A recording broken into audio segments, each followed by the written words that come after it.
Is it time? It is time for us to do what we have been doing, and that time is every day. We'll know in a very short period of time, but it looks like it could be something that will be not good. Believe me, not good. I see issue with that. And again, hey. You're not going to be able to insult your way to the presidency. That's not going to happen.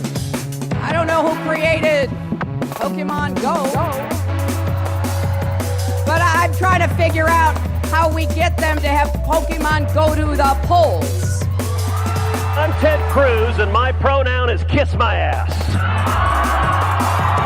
So when you think about it, there is great significance to the passage of time in terms of what we need to do to lay these wires, what we need to do to create these jobs.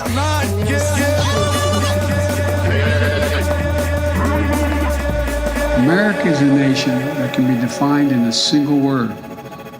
I was going to foot. Not good. Believe me, not good. It's Harpoon Wafey's birthday.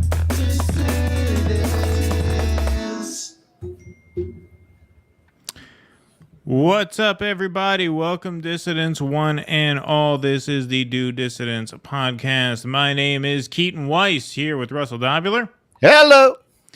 And we want to thank you all for being here. 236 strong in the YouTube chat, 61 in the Rumble chat, now 62. Thank you all for being here. Harpoon Wafey, 50th birthday today. How about a ring into the singing bowl for the birthday boy? That seems like a great way to get the show started. There you go. It's my Beautiful. birthday to you.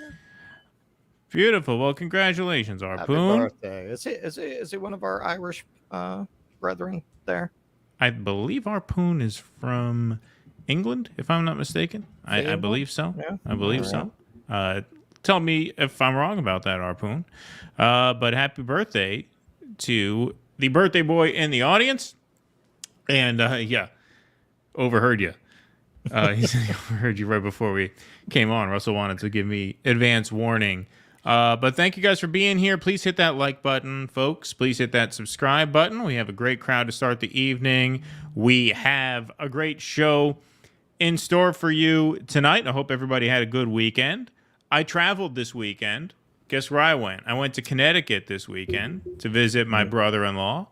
And I'll tell you what happened. There was a little bit of doubt as to whether or not I was going to be able to do the show tonight because they live in the middle of the woods. They live like northern Connecticut, right near the southern Massachusetts border. They have a great house, and my brother-in-law, his girlfriend, listens to the show, so I don't want to... This is not to insult you. It was lovely. You guys are great hosts and everything. But while I was walking the dog back into the house, I was attacked by a horsefly. A horsefly bit me right here, right above the mouth, right above my lip. Vicious, vicious horsefly, and my entire mouth swelled up to the point where almost half of my face... I have the picture. I looked here. like, well, that was not the worst of it. Yeah. That was after a prednisone shot, or a prednisone. I took two pills. I had to go to urgent care because I didn't know what was happening. I'd been bitten by horseflies before. They got me in the arm or leg, and it hurts like hell, but nothing happens. But when you get bit in the face, your face tends to react poorly to these kinds of things. And so it was really, really terrible. So I told Russell, I say, we might have to have a backup co-host for tomorrow if I look like, the inbred guy from the Midsommar movie, because that's how I looked. And so if you have to do the show solo or with a guest host, I can run tech in the background.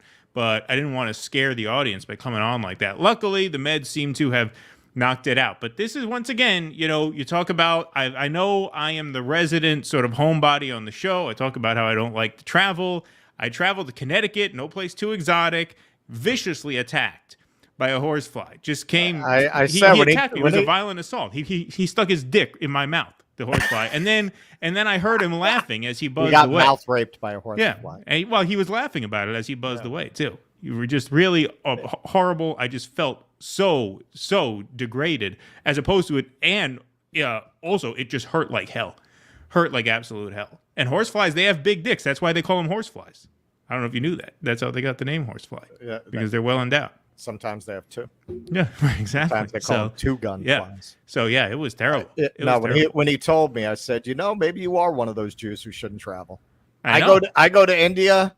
I don't even spend a day on the can. I was fine. This fucking guy goes to Connecticut. He's like, you might have to do the show by yourself. I went to Connecticut. I got attacked by a murderer fly. Yeah. But luckily, the prednisone worked. I'm telling you, it's amazing what they do. That's why I love big pharma. I've always been a pharma shill, and now I'm saying the prednisone really worked well. Did you grow up around a lot of Jews? Is that what happened? Because I grew up with Italians, Like I didn't grow up around a lot of Jews because I grew up in the suburbs. There weren't that many Jews in my area. But most of my family members that I was close with were Jews on my father's side. Because my mother's side is Maltese Catholic, but most of them live in Malta. So I mostly hung out with the Jewish side. So you were raised by the Jews. Yeah, I would consider myself kind of raised Jewish. I mean, I was raised non-practicing, but the family experience problem I had right there, was man. with Jews. The horseflies, they smell that. They They smell the weakness. So I bet that one has a bad back. They came right for me. I almost took bug spray because my brother-in-law, his girlfriend, brought out some bug spray. And I almost said, hey, can I have some? Because I noticed as soon as I got out of the van, I got bitten by a few things. But, gnats, mosquitoes, whatever. Yeah. Who cares? These horseflies are vicious. They're brutal. They leave a blood stain. It really hurts like hell. That's never happened to me. And I worked with horses for over a decade. And you've never been bitten by a horsefly? I'm surprised. Well, you'd get bit by flies, but not horseflies. No, there are, man. My cat used to, when I had a backyard, man, in the back of the building. My cat. I think horseflies are mostly like in the woods. Yeah. Yeah, but I had a backyard. They're here. Right. Yeah. Well, you're lucky. Used to jump up out of the grass and grab them. You're lucky. Because it really hurts bad. Anyway, sure it does. What book are you recommending this week? Our audience's recommendation, right? Yeah. So somebody asked for me to have a book turned around during the shows to recommend. So this is Civilized to Death by Christopher Ryan. I actually read this as a companion book with Guns, Germs, and Steel during the darkest days of lockdown. And it's a very interesting book. Basically, he makes, not to get too into it, but he really makes a strong case for the idea that civilization was a wrong turn and that most of the advancements of civilization that we extol as the justifications for civilization are actually things that had to be created to deal with the problems that come with civilization. That without civilization, you don't need most of the things civilization invented to deal with itself. So modern medicine, one of the most interesting things to me in it was if you poll doctors and you ask them if they want these life-extending procedures that are very extreme, like open heart surgery to save their lives, it's like 90% of them say no because they know what your life quality is going to be after that. They're just like, no, just let me go. Also, something I found, because I've always wondered about this, what did they do without dentists, right? Well, when you dig up skeletons before the cultivation of grain, they didn't need crap. They have perfect they didn't teeth. Need dentists. Right, exactly. Right. So he gets into, basically, he makes a very strong case for the idea that civilization was a terrible and tragic error. Yeah, I mean, I remember in college, one of the few things in college that I paid attention to was some debate that the professor forced us to have between a side that said agriculture is a net positive and the side that said agriculture was a net negative, which is basically the same argument that you're referring to there, right? And most kids said agriculture was a net negative, right? It was a very nihilistic sort of forum. But the one of the very few kids who argued in favor of agriculture also happened to be the most insufferable prick that everybody in the class hated. And I think that's why. There you go. Yeah. I mean, most things are better off not existing, right? Most things are better off not existing. There are some philosophers who say people are better off having never been born, right? And so... Well, you know, Mark Twain said, I don't fear death. I didn't exist for billions of years, and it caused me not the slightest inconvenience. Right, exactly.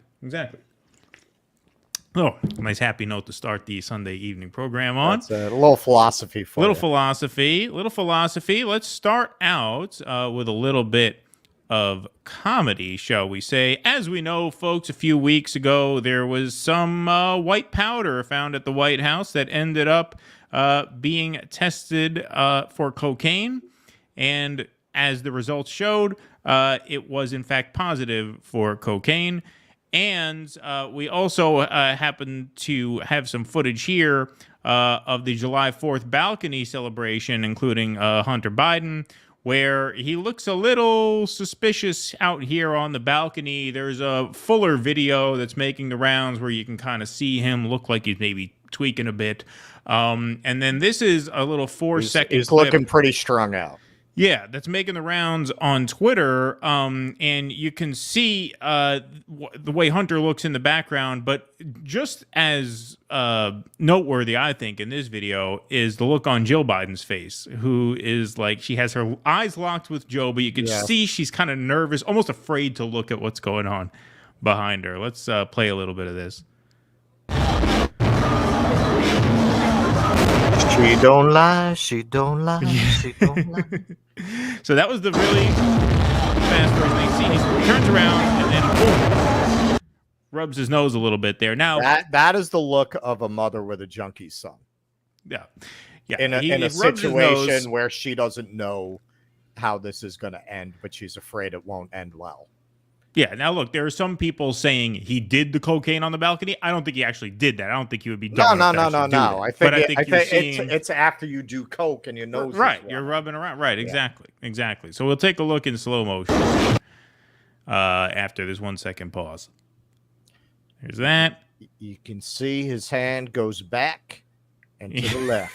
Back and to the left. And the look on her face. I mean, if you just pause there, he's like, oh, what is he doing back there? That actually says more. It says more than his behavior. Look at that face.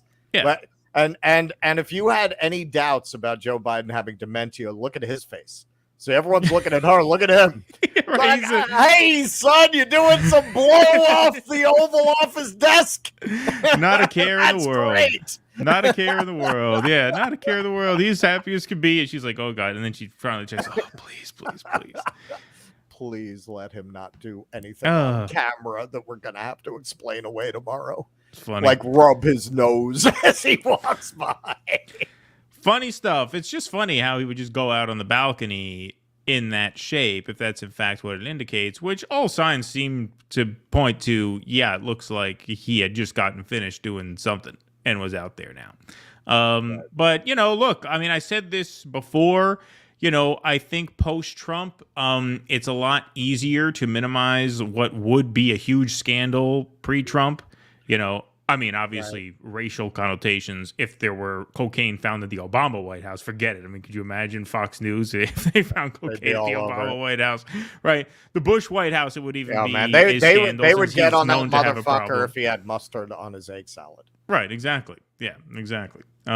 Bush obviously had a problem with cocaine in his past, so that would be a big scandal. At the Clinton White House, it would be a huge scandal. Post-Trump, I think one of the good things about, Trump coming onto the scene is that now a lot of these scandals, I think people have a sort of live and let live attitude. I mean, who cares if he did blow at the White House? Like, I don't see why it's a big deal. I just think it's funny that of all the problems this White House is facing now and all the poll numbers being as bad as they are, to have the first son out there on the July 4th weekend, it's just funny. Like, I don't care about it. I'm not beating up on the guy. Like, whatever. I mean, I wish Hunter all the best. And, if he's doing blow in the White House bathroom off of Victoria Nuland's ass, good for him.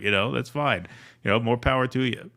That was actually, I watched the whole, we're going to talk about this later, but I watched the whole AOC Pod Save America because they asked her, if you knew the person who did the cocaine, what would you do? And she was like, well, I would say, hey, if it's just me and you, we can keep it between us. Like, you can see her thinking, like, what can I say that's acceptable here? Right. That's not going to make a soundbite for Fox. And then she was like, well, but we really need to treat it as a health issue. Yeah. She fell back on that. I mean, honestly, that's not a bad answer. Sure. Like at first she realized it sounded too fucked up. Like almost like this is an indication of what people who do know who really did it are Right. doing. Like, yeah, we know Hunter did it. It's all right. It's all right. It's between us. It's cool. And then, yeah, I mean, Hunter, you know, it's on the one hand, it's hard to feel sorry for a guy who, based on his father's legislation, should have been doing 20. Right? Not only that, and I he's mean- walking around the White House balcony there. Well, even based on stuff that goes beyond his father's legislation. I mean, I don't hold his father's legislation against him, but like those pictures he posted that were on his laptop of him smoking crack doing 172 miles an hour down a country road. I mean, that's not just about you. You're endangering the public, you know, going 170 miles an hour down a public road at that point. So like that, I mean, if he got pulled over for that, yeah, he'd be doing some time. Maybe even if his father were VP at the time. I don't know how you can really get out of that. But yeah, when it comes to this, gotten out of it. What's that? How do you get out of clearly money laundering for your criminal family? Yeah, You got I out mean, of that's that. true. Yeah, but that again deals directly with Joe Biden, right? That deals directly with the sordid affairs, you know, of connected people. If you're just out on a highway going 172 miles an hour, I mean, I don't think they'd throw the book at him as hard as they would a civilian, but that's pretty awful. And so, you know, but when it comes to like doing drugs in the White House, or as somebody said, I can't post it now. It was halfway up the scroll. He said, maybe it's Joe's. He needs it. Yeah, maybe that's what they're giving him before these debates and these appearances, Could right? be. State of the Union. Hey, who knows? Could I don't be. know if Maybe- it's hard to take it at that age. Hunter's the candy man. Yeah, right. Exactly. I mean, his greatest crime are probably his paintings. Hunter's paintings. That's probably his greatest crime. I haven't seen any of them. The art police should come for him. Yeah, I haven't seen any of Hunter's paintings. They all show up with berets. Right. Yeah. This is terrible. Sacre bleu. Well, there's a little palace intrigue comedy, folks. Here's some more palace intrigue of a sort, although this has to do with the storming of the Capitol. So our second headline of the night here has to do with Tucker Carlson's appearance on the Russell Brand show. So Tucker Carlson appeared on the Russell Brand show this week. It's his first real major high-profile interview since being fired from Fox News. He obviously put out a series of monologues on his Twitter feed that sort of constitute the new sort of Tucker on Twitter show of sorts.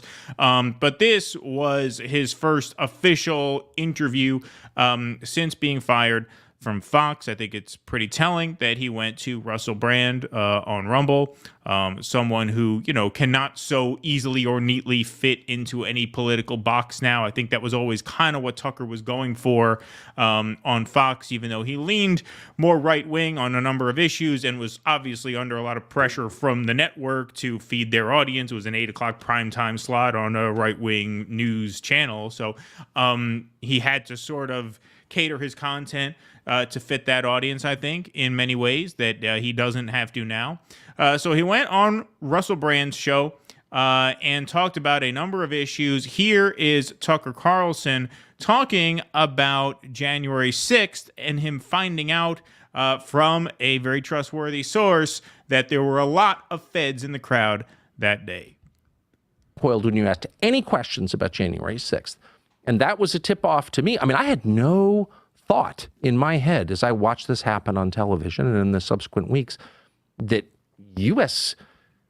law enforcement or military agencies had anything to do with it. That never crossed my mind. I never thought that it was a false flag or anything like that. I'm not a conspiracist by temperament. I never thought that. And then I interviewed the chief of the Capitol Police, Stephen Sund, in an interview that was never aired on Fox, by the way. I was fired before it could air. I'm going to interview him again. But Stephen Sund was the totally non-political, worked for Nancy Pelosi. I mean, this was not some right-wing activist. He was the chief of the Capitol Police on January 6th. And he said, oh, yeah. That crowd was filled with federal agents. What? Yes. Well, he would know, of course, because he was in charge of security at the site. So This is an interesting little story from Tucker. There were a bunch of interesting pieces of the interview that I saw surface. I haven't had a chance to watch the whole interview yet, but certainly I will. Tucker started out a very blue-pilled sort of, bow tie, neocon, Bush-loving, Iraq war cheering, right, conservative. That was his guy, role on the guy CNN. that Jon Stewart humiliated. Right, exactly, right? He had the CNN Crossfire show where he would debate Paul Begala and a couple other sort of Democrat hacks. He was sort of the Republican version of those guys at that time. Right, sure.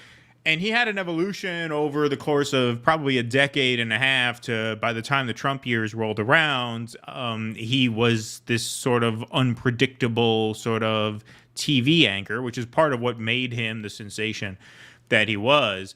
This January 6th thing, though, is like the old Tucker timeline to the new Tucker condensed in like a year. Well, when I first saw that, I had no idea that there could have been agents in the crowd. Right. As January 6th was going on, I'm thinking there's agents in the crowd. I'm thinking something about this because it's very, very common to have agents infiltrate these sorts of movements. They even admit it. Like, they don't really deny that they do this. They do it under the justification that they're doing it to gain information and intelligence on the movement so that they could stop a bad thing from happening. Well, that didn't really happen on January 6th, right? They didn't seem to prevent much because obviously a big function of this infiltration is to instigate and further these plots along to create a climate of fear, tension, so that they can arrest everybody. Right, and to arrest people, to make an example of certain people they don't like, but also to justify the existence of the organizations themselves, right? War on Terror, same thing. Phenomenal movie. It was shot in my hometown about the real life story of this Muslim guy who was an FBI informant. He came to a local mosque and he picked these 4 guys at the mosque who were all down on their luck. Some of them were mentally ill. They were desperately poor. One was living in a halfway house. And he lured them into this quote-unquote terrorist plot. And those guys are serving 25 years now in jail for participating in a terrorist plot, which was the minimum sentence that they could have been given because even the judge could tell that this was obviously a bogus situation. Unfortunately, the jury didn't see through it. But these things happen as a matter of routine. With Gretchen Whitmer, but the court ruled the other way. Right. And the libs freaked out about it. In Gretchen Whitmer's case, the FBI made the mistake of trying to entrap 4 white people. And when you entrap white people, juries have a way of seeing through that. When you entrap 4 black Muslim guys, they don't get the same kind of treatment, obviously. People don't view it with the same degree of skepticism. Hey, what happened? Yeah, but those guys actually got off.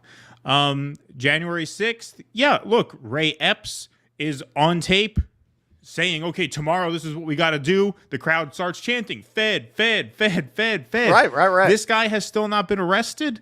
He hasn't been arrested. They got the guy with the haggard, horrible helmet arrested. We have to go inside the building. It was so obvious, of course, that he's fake. Yeah, like he didn't, and they start calling him Fed, like they knew. One moment. Yep, just passed it. Beautiful. Thank you all for being here. 666 of you in the crowd. Now 678. We got to make sure we kill that loop. The loop thing is, it's off a different, now, it's off. Yeah, now it's off. Okay, just for the test. There we go. All right. There we go. So it's off.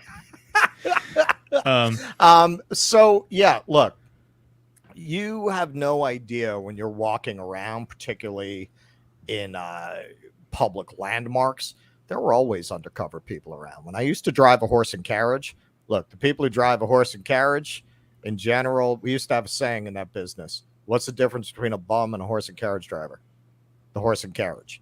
All right. These are kind of rough characters. At least it was when I was doing it. And, man, once in a while, fist fights would break out between them. And because the carriages are always in these main locations, like the Plaza Hotel or Rockefeller Center, whenever a fight broke out, it was amazing. It showed how much you don't realize what's going on around you. You'd have these people who had been sitting there reading a paper, all of a sudden drop it and pull out their badges. Right. you realize there were cops everywhere and you had no idea about it. It's like the Matrix. All of a sudden, everyone turns into Agent Smith. You know, it's like, oh, I had no idea. Same thing in a crowd like that. You think you're surrounded by civilians? Of course, they've got infiltrators all over there. What do you think? They just let you go to the Capitol like that without infiltrating the crowd? Of course. Yeah, no, I mean, it's the most obvious thing in the world. It was pretty obvious to me as it was happening that there had to be people in the crowd. Obviously, you don't know, who's instigating, where they are in the line, how it works logistically and all of that. But there's footage of Ray Epps at the Capitol that day. Why hasn't he been arrested? Like, why hasn't he been taken in and have the book thrown at him? You have the guy in the Haggard the Horrible helmet. He gets escorted around by the cops in footage that was not allowed to be shown on TV until Tucker got it. Right? Footage that was not allowed to be seen by his lawyers in the trial. He gets 5 years in jail. They have to, thankfully the judge cut that sentence short. But no, just an amazing thing. Just an amazing thing that you have these guys who very, very, very obviously were there to either police the event from the inside or, as it seems, instigate what happened, right? Because it fits the narrative. They couldn't have the Trump years end in such benign fashion. Right? They had to make a final example of this is what happens when the people get it wrong. Right? They had to. It has definitely occurred to me as more has come to light about what happened that day. Hey, man, if I had been there doing on-the-ground reporting and I saw police leading the protesters around the Capitol, as we know from the video they did, would I not have gone in with the camera? I probably would have. I would have assumed that I could do it. And there are people who got arrested who claim, well, they saw cops leading people around. So they thought it was okay. Like, what else would you think? If the cops aren't arresting these people and they're literally escorting them around the building, why would you think you can't go in? I'm not saying there were no bad actors. We know we have videos of people breaking windows and stuff. But how many were those people and how many were people who were misled? And when you find out the crowd was full of agents who seemed to have wanted to incite something like this, how much of that was a factor in this happening? I mean, it seems like it was key to this happening.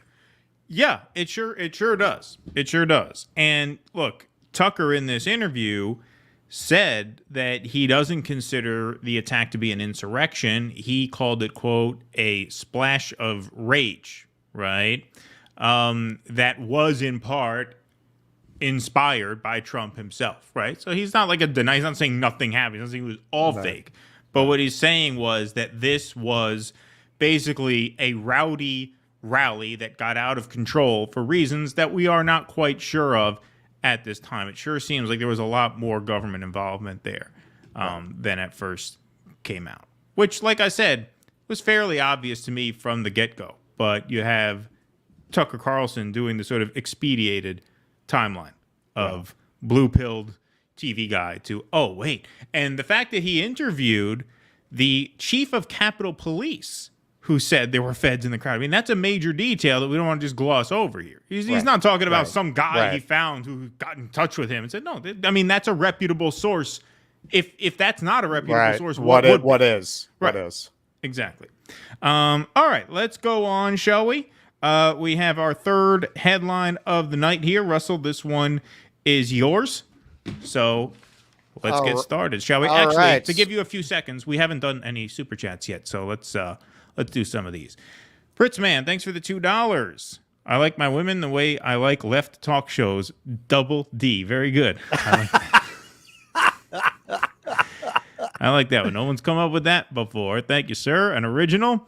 Pat Donahue, thanks for the $10. Kyle's assertion that AOC can't be corrupt because she doesn't take corporate money is silly now. She bought into the political DC life and ain't giving it up by causing the ruckus she said she'd cause. Damn right. Exactly. Patrick Donahue, thank you for staying up late and giving us that super chat. We hope you enjoyed our first morning show. Folks, we did our first daytime show, our first daytime stream on Friday morning at 9 a.m. Eastern. It was a big success, so we thank you all very much for being there for that. We have 725 in the YouTube chat right now, and we have a very strong 139 over in the Rumble chat right now, so thank you guys all for being here. We do take super chats. We also take Rumble rants. Yeah, we take Rumble rants for everybody on Rumble who wants to have their question read on air. We see you over there. I got the Rumble chat open, so all of those things help us a great deal. Eric Husso, thanks for the $5. We send depleted uranium ammo, so cluster bombs are on par with our insane, inhuman, either one works, U.S. hegemonic-driven wars. Indeed, and we are going to talk about that in a little bit here. Seeing Iron Maiden in October for Power Trip Fest. Oh, yeah, I saw that. The AI read me right. The algo keeps feeding me ads for that.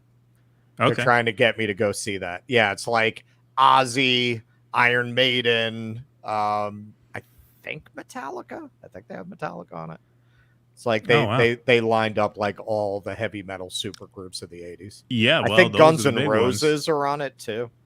Those are the big ones for sure. Vidal Gomez Jr., thank you for the $10. We appreciate that very much. Thank you guys for being very generous tonight. It goes a long way, and we thank you guys very much. Nicole Vance, thanks for the $5. Making dinner. Every time I pause in music, I yell out, "Is it time?" There you go.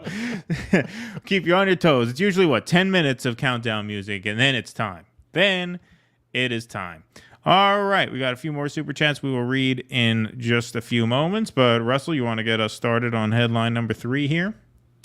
Okay, so there's a bit of a David and Goliath story playing out at the box office here this week that is really freaking out the libs. So Sound of Freedom beats Indiana Jones in incredible box office coup. So Sound of Freedom is I'll read it to you. Action movie Sound of Freedom has defied expectations at the box office and beaten Harrison Ford's swan song, Indiana Jones and the Dial of Destiny. The movie centers around the real-life story of the founder of the anti-sex trafficking charity Operation Underground Railroad, Tim Ballard. It's seen as a surprise that this relatively small-scale movie outperformed what is seen as the summer blockbuster Indiana Jones on the 4th of July, a date that in the past has been dominated by the likes of Jaws, Forrest Gump, and Top Gun Maverick. The feat of Sound of Freedom beating Indiana Jones is even more impressive when you consider the numbers behind each movie's release. The first movie, not to be written by George Lucas or directed by Steven Spielberg, had a reported budget up to $295 million, if not more. Some are saying it cost $330 million. Sound of Freedom, co-written and directed by Alejandro Monteverde, cost $14.5 million to make. By today's standards, this is a pittance. The movie box office website, Box Office Mojo, confirmed Sound of Freedom outperformed Dial of Destiny on July 4th. The fifth Indiana Jones movie made $11,698,989, while Sound of Freedom made almost its entire budget back, $14,242,063. Okay, nothing hard to see anything wrong with that, right? A movie about sex trafficking, something we would think all of us would be against and be very happy to see people going to see a movie that is trying to inform people about that subject. But it seems that a lot of people got upset about this movie. You see Rolling Stone here. Sound of Freedom is a superhero movie for dads with brainworms. The QAnon-tinged thriller about child trafficking is designed to appeal to the conscience of a conspiracy-addled boomer. Washington Post, Sound of Freedom is a box office hit whose star embraces QAnon. Sound of Freedom is an anti-child trafficking fantasy fit for QAnon. That one is Jezebel. And then The Guardian, Sound of Freedom, the QAnon-adjacent thriller seducing America. Interesting choice of words there, Guardian. So why are they so upset about this movie?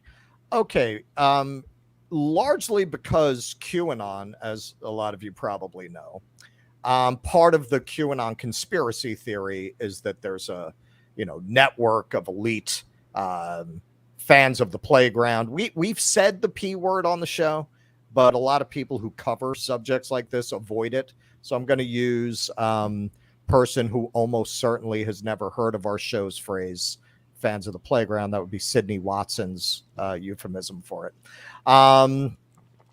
So that's part of it. The star of the movie, what's his name? He was in Passion of the Christ. Yes, Jim Caviezel, who, yes, was in Passion of the Christ, but he's actually a very good actor. If he weren't, a lunatic, which he is a lunatic, he would get more work. He was in a movie called Frequency in 2001, which was just great. I mean, it's not like a Hall of Fame movie, but great, just like time travel thriller. He co-starred in it with Dennis Quaid.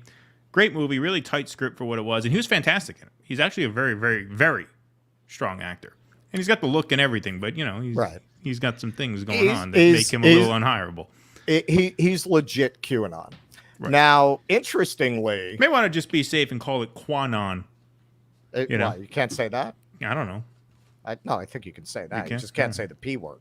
Oh, all right. I mean, we've said it on the show without consequence, but given the people who talk about this kind of thing more than we do avoid it, I'm going to avoid it as much as possible. You're known around here for your judgment and discretion.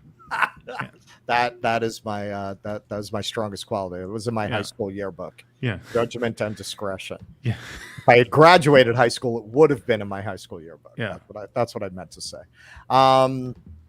So now Ballard, who the movie is loosely based on, he has said he disavows QAnon, but he's happy if people come see the movie who believe in that and then can get informed with the real facts about human trafficking and sex trafficking. Interestingly, given this outcome, this movie started with 20th Century Fox. And then when Disney bought 20th Century Fox, they decided not to distribute it. And it wound up with, I think they're called Angel Films, which was founded by Mormons, but it doesn't, and mostly they do kind of religious content, but they're not affiliated with the Mormon Church. So why all of this backlash? Well, Donald Trump honored Ballard. He gave him a position on a sex trafficking task force and work group. So some of it is just this knee jerk, what they like, we hate, right? If it's if it has the Trump taint on it, we have to be against it. If conservatives like it, we have to attack it. I think a better question, though, is why is that a conservative cause? Sex trafficking, right? Aren't we all against that? Isn't that something we can all rally together? George Bush, I don't have a lot of good things to say about W. One thing he did that I liked, maybe the only thing, was he instructed his Justice Department to prosecute people who do sex tourism with minors overseas. Apparently, you can be held liable for that when you return to the United States. So why don't you hear more about Democrats doing things like that? Now, I'm not suggesting that, as some QAnon theories would have you believe, that Hillary Clinton was running sex rings out of pizzeria. Look, we're New Yorkers. We know pizza. If that were going on, we'd know about it through the network of pizza makers. But, if you don't want to feed the perception that Democrats and liberals are pro fans of the playground, that they are pro sex trafficking, maybe don't go out of your way to viciously attack some little movie that happened to beat this piece of shit that never should have been made, Indiana Jones, into submission on the 4th of July, when even by your own admission, even in the Guardians, I mean, you want to talk about an article that I should read as a fop. The Guardian article on this movie was basically saying, Oh, yes, well, it plays it straight, but that's what you do when people are listening. You're not going to reveal the subtext, right? Like, even they admit there's nothing crazy in this movie.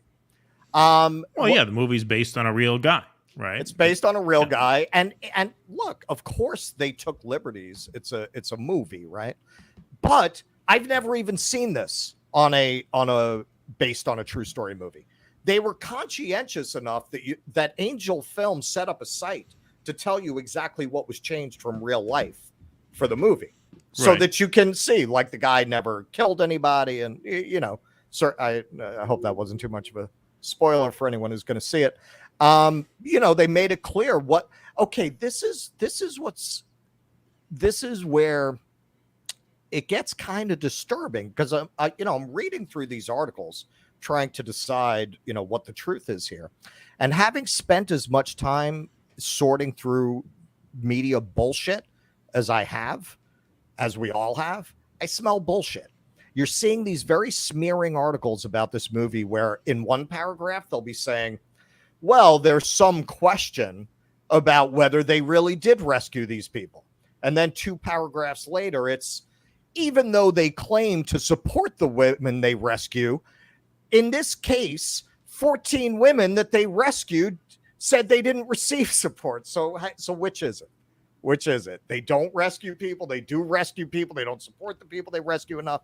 It's that kind of smearing that I'm seeing in the reporting on this. Now, what's also very, very strange about one of the tacks they're taking on this, minimizing the problem of human trafficking. It's one of the weirdest things that I'm finding in a lot of these articles, where they're saying, well, this problem isn't as bad as it's made out to be, and it's being exaggerated. I don't know why you would be honestly making that case. As far as I'm concerned, one person is too much. So, what are you saying? 500, fuck it. Like, what are you even talking about? So it's really weird when you look at how just a few months ago, The Guardian, which couldn't abuse this movie and its premise of a worldwide network of sex trafficking and child sex trafficking, just a few months ago, published this, how Facebook and Instagram became marketplaces for child sex trafficking. They investigated this for 2 years, right? And they did great work here. So do you see how when you did this 2 months ago, and all of a sudden now you're saying it's not as big a problem as this movie is making out, that this might feed into conspiracy theories? Also, I just want to point out, because this is a very good way to examine how these conspiracy theories have come about. Now, the lead of the movie, help me out, Keaton. Jim Caviezel, who was also very great in The Thin Red Line. One of our people in the chat said he was so good in the Thin Red Line movie that Terrence Malick, who directed that movie, recut the entire thing after he shot it to make Caviezel the lead. At first, Adrian Brody was the lead. I didn't know that. At first, Adrian Brody was the lead, and Malick, nut job that he is, genius filmmaker, but nut job that he is, never told Adrian Brody that he was basically reduced to a glorified extra. So Adrian Brody brought all these people to the premiere thinking he's going to be the star and it's going to be this amazing night, and he's in like a few shots of the film. And he restructured the movie around this part because, yeah, the guy's a great actor. He's good. Anyway, go ahead.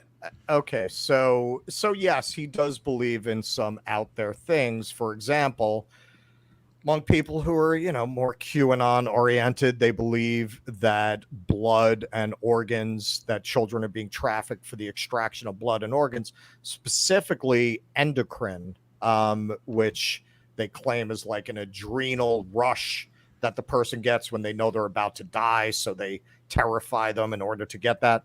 Now, it seems that the idea that this is used as a drug may have actually come from Hunter Thompson, because he talks about it in Fear and Loathing in Las Vegas. It seems that might be where this idea comes from. However, in order to examine here, where does this come from? Okay, so they're claiming something that's way out there. However, what's it based on? Well, okay, the BBC, and to make it clear, this article is from 2011, but we don't know what's happening now. But African children trafficked to UK for blood rituals. All right, so they would be extracting the blood for these rituals. It's unclear whether organs were extracted, but if you look at the reporting here, a lot of these children would come out of Uganda. And in Uganda at that time, 9,000 children had gone missing over the past 4 years. So at that time, it would have been between 2007 and 2011. So yes, the fullness of what is being claimed in that theory is not proven, but the idea that thousands of children went missing from just one particular country, and some of them wound up in England as trafficking victims, and their blood really was extracted for rituals.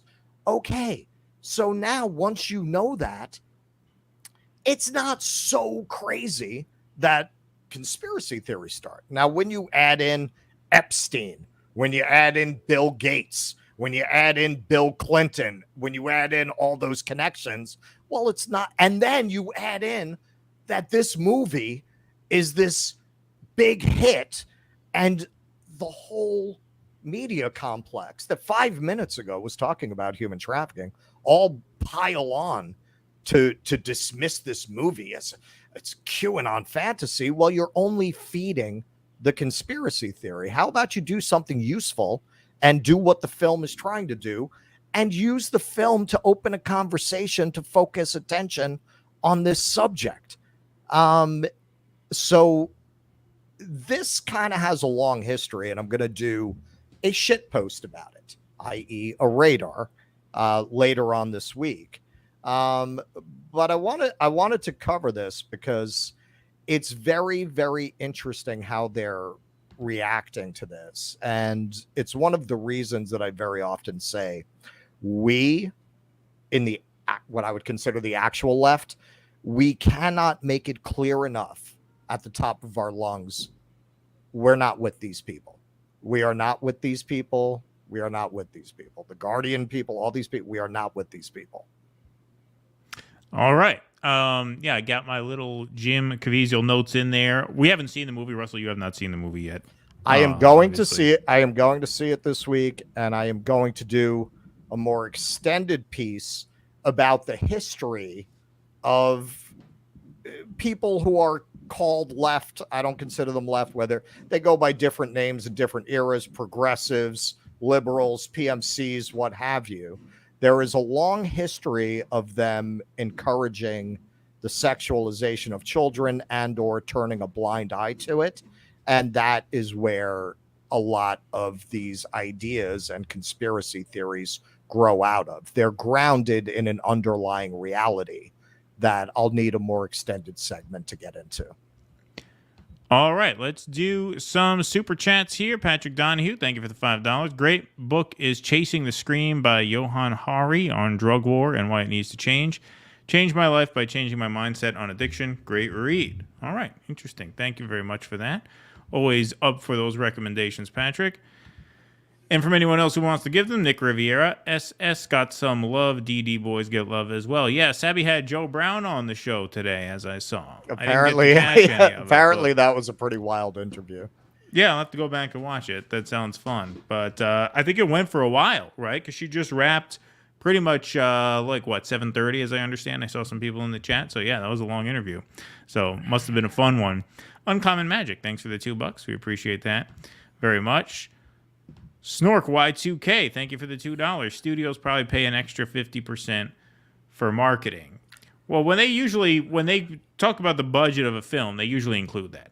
They usually include overall cost of marketing, pre-production, post, all that stuff is usually incorporated in. But they have to make back. I mean, a film has to at least double its money to actually turn a profit because the box office counts what the theaters take out of it.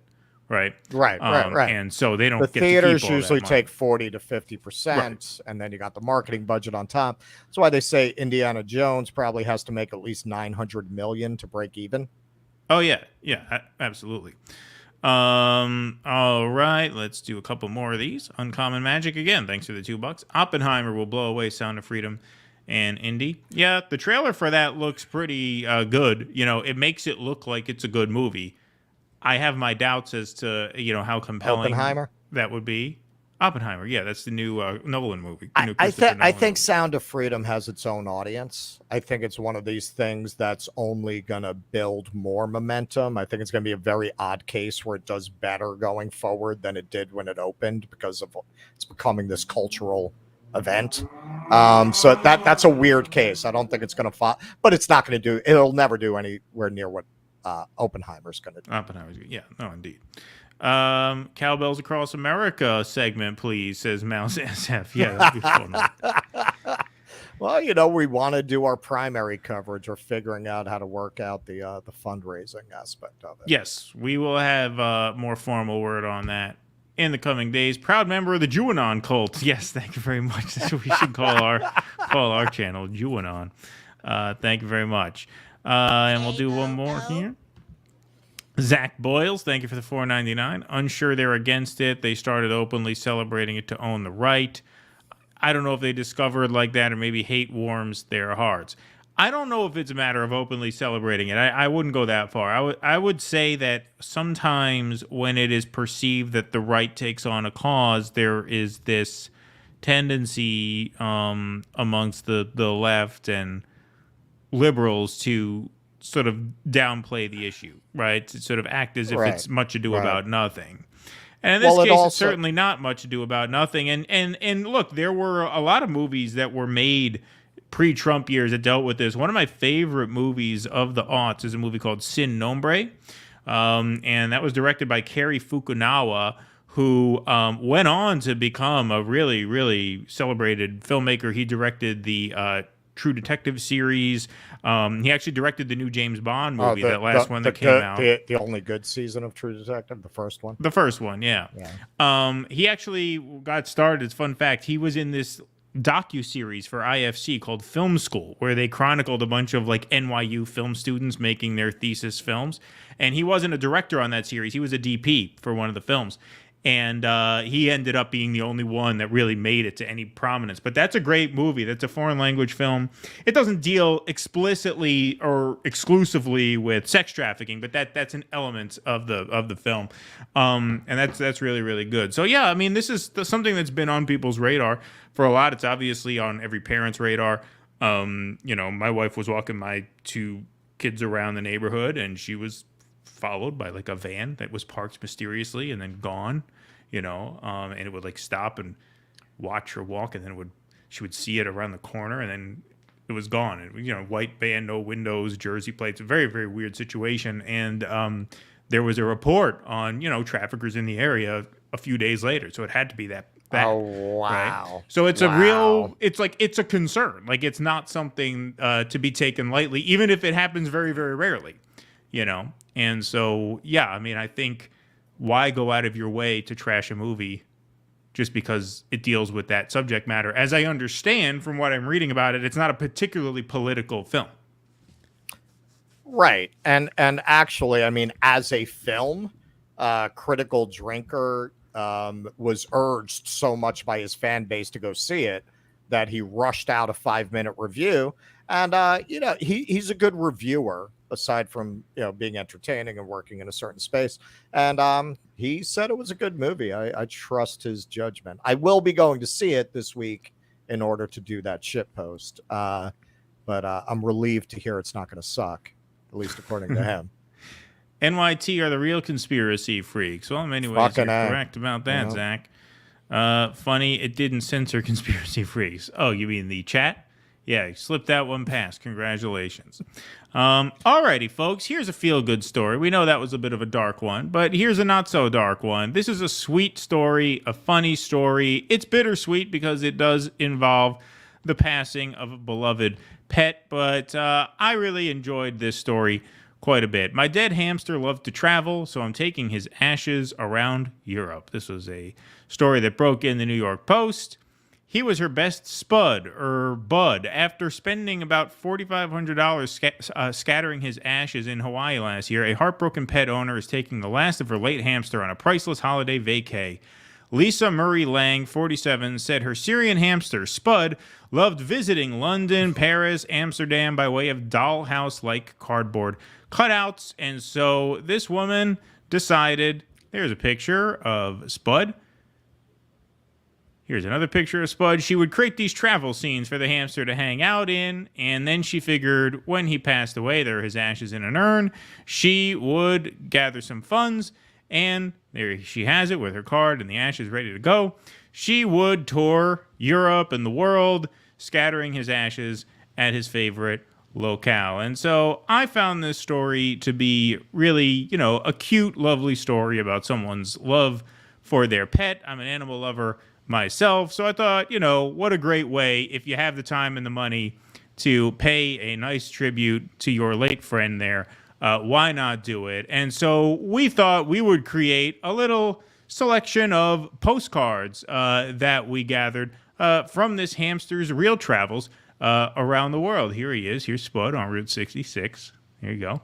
Posing. Great lighting in the background there. Getting really his wonderful. kicks. Getting his kicks on Route 66.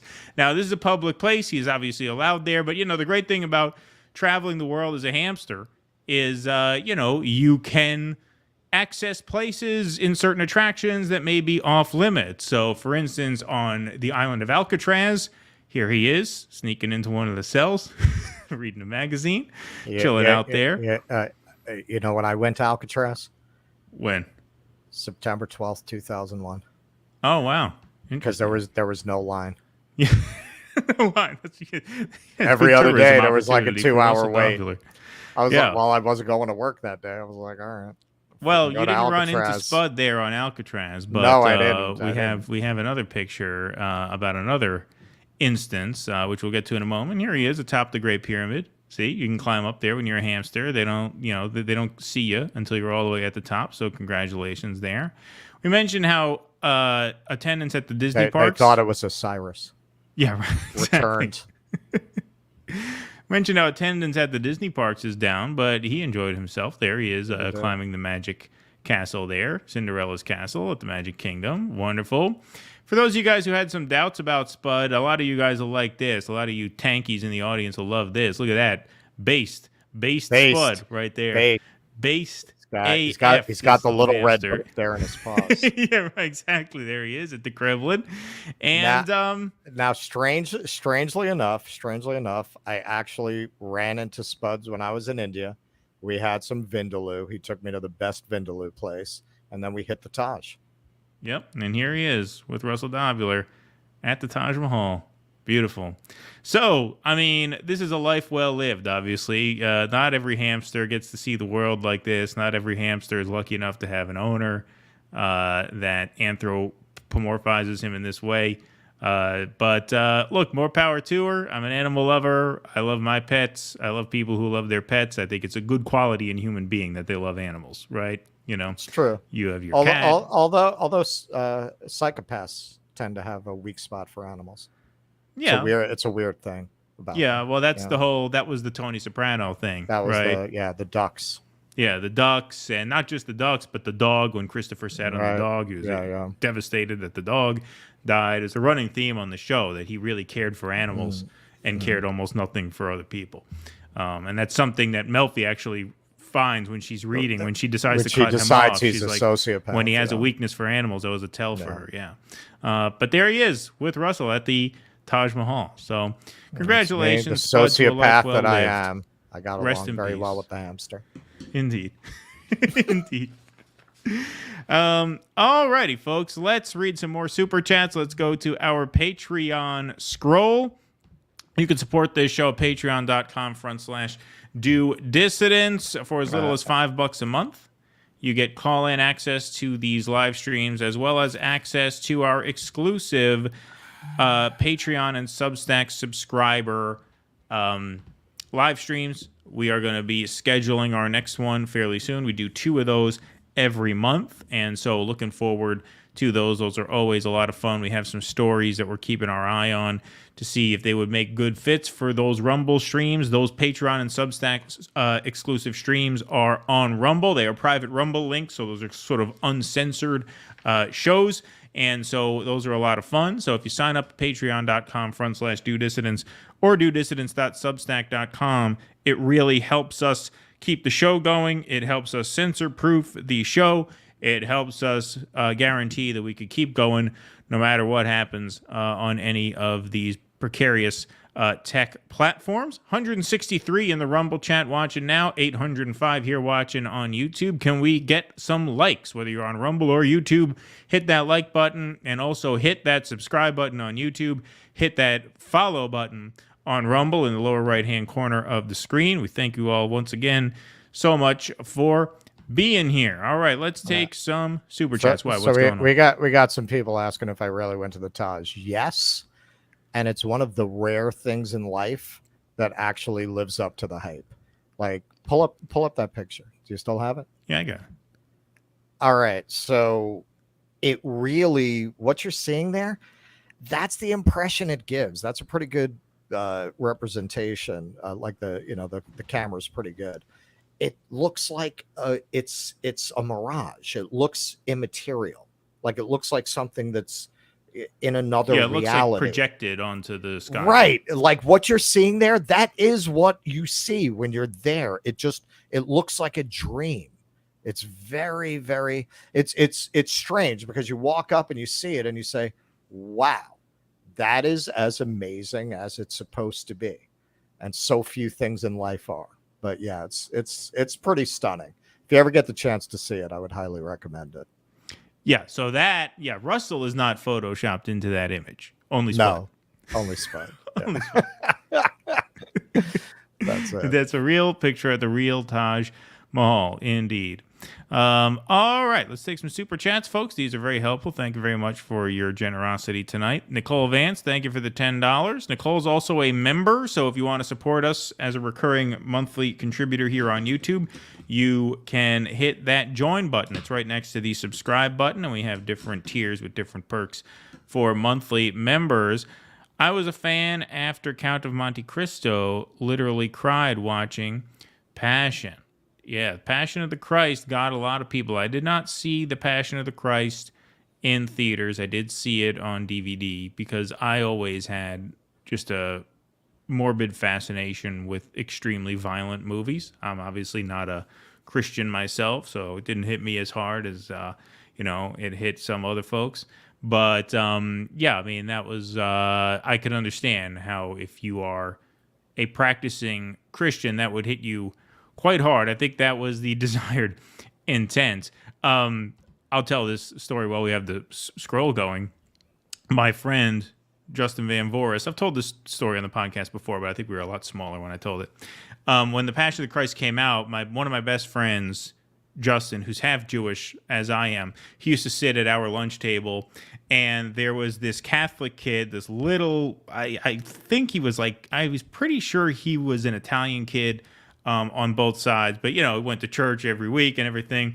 And so, he would bust our balls for being the Jewish kids at the table. And so when The Passion of the Christ came out, he gets in, not in Justin's face, but he starts messing with him. He says, I saw Passion of the Christ this weekend, and it was just horrible what you guys did to our Lord and Savior.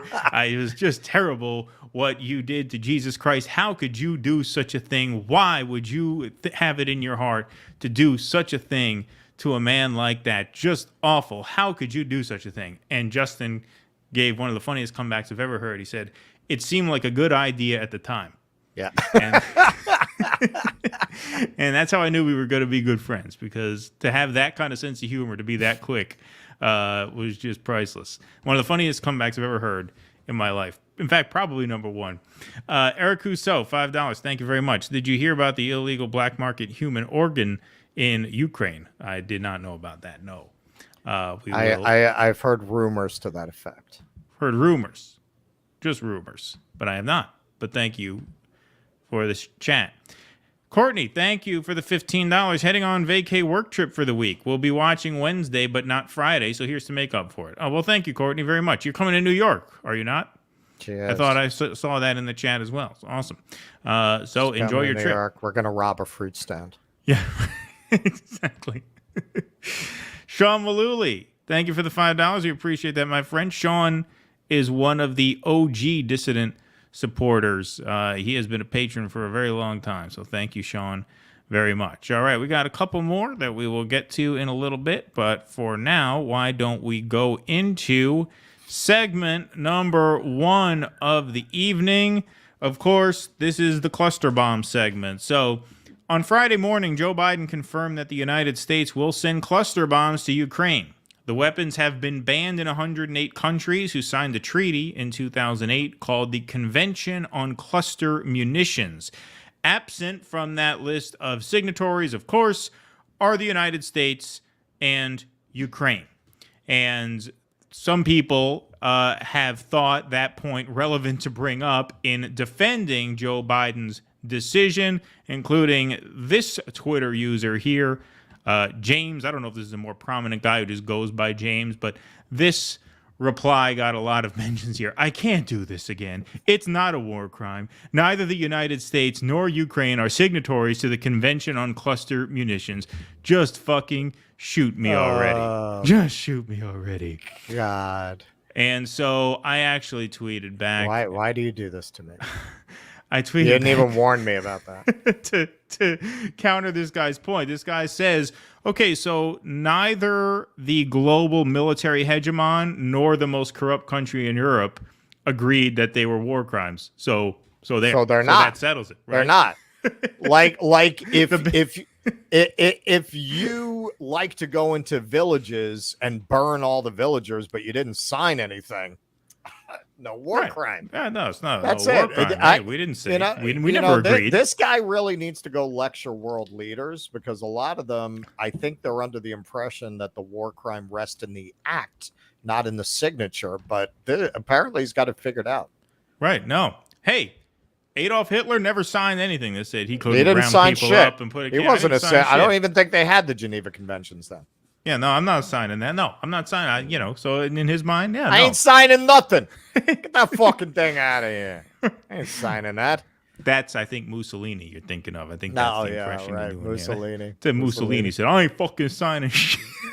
I ain't fucking. He leaned back. He said, I ain't fucking signing shit. Get that shit out of my face. Yeah, so anyway. The UK, France, and, of course, Germany. All right, we ragged on the Germans a bit there, but they, to their credit, key U.S. allies, have all agreed to ban the weapons. And that was what gave the United States some hesitation about going through and sending these weapons to Ukraine. So first, let's just demonstrate a little bit of how these bombs actually function and why they have been banned by 108 countries. So here are some slides. So the way it works is you have this bomb here being dropped out of the airplane. That bomb contains many different bombs within it. Okay, that's sort of the mother bomb, or now that Lockheed Martin has gone woke, we'll call this the birthing bomb, not the mother bomb. The birthing bomb. And what happens as it drops out of the plane, it births all these other bombs, as you can see here. And then because that happens very high up in the air. Of indeterminate gender. Right, yeah, exactly. Right. Because that happens very high up in the air, they land very far apart. It's a little tough to see in this graphic, but this is from the French press. They actually use football fields on the ground to sort of demonstrate the sort of scope of the bombs. They fall many, many football fields apart. And so obviously it should be no mystery why it is considered a crime in over 100 nations to use these weapons, because it is impossible to operate a weapon like that with the precision necessary to guarantee that it's only going to hit targets and not innocent bystanders, right? So that's fairly simple stuff.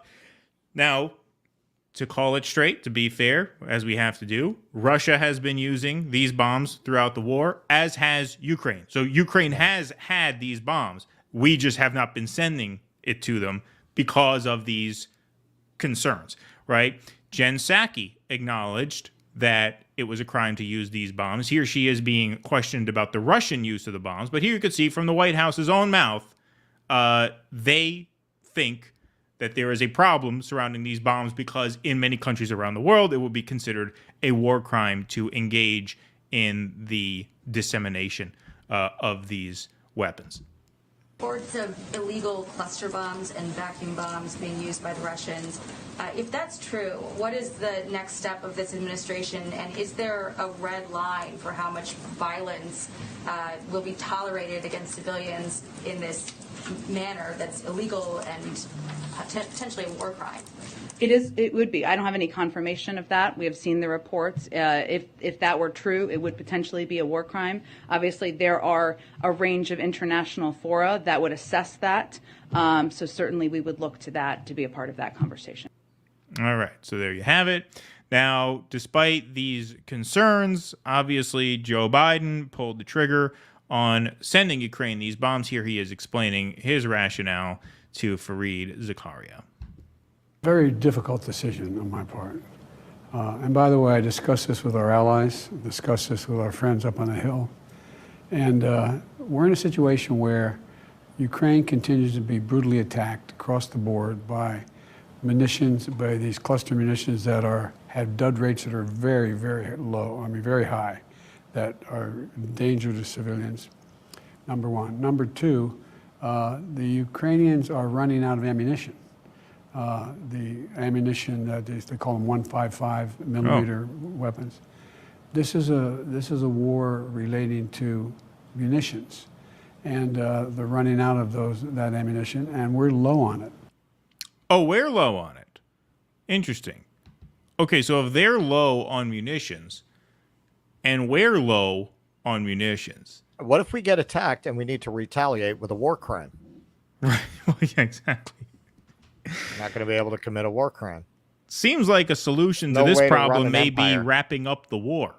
If munitions are running low and it's looking increasingly unlikely that Ukraine will be victorious, I mean, even the most hawkish person has to look at this and see that the sensible thing to do here is to wrap it up. But I listened to Glenn Greenwald's interview with John Morsheimer. He wrote a recent article which was pretty grim in its outlook, basically saying, like, look, at this point, I don't know how they broker any kind of peace deal before it's too late. And now that doesn't necessarily mean it's going to go nuclear, but it means that you're in the very early stages of this thing, because at this point, Ukraine has integrated itself into the West so much that it may as well be a NATO ally. So at this point, like, what does a neutral Ukraine even look like, right? And so if that's a Putin red line, if that's a core demand, how do they satisfy that at this point, even if they wanted to?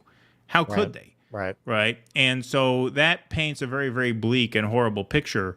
But, you know, look, obviously the take on this from day one is that it never had to happen, and that once these things get going, there are interests that want them to keep going, and this is just one more piece of that.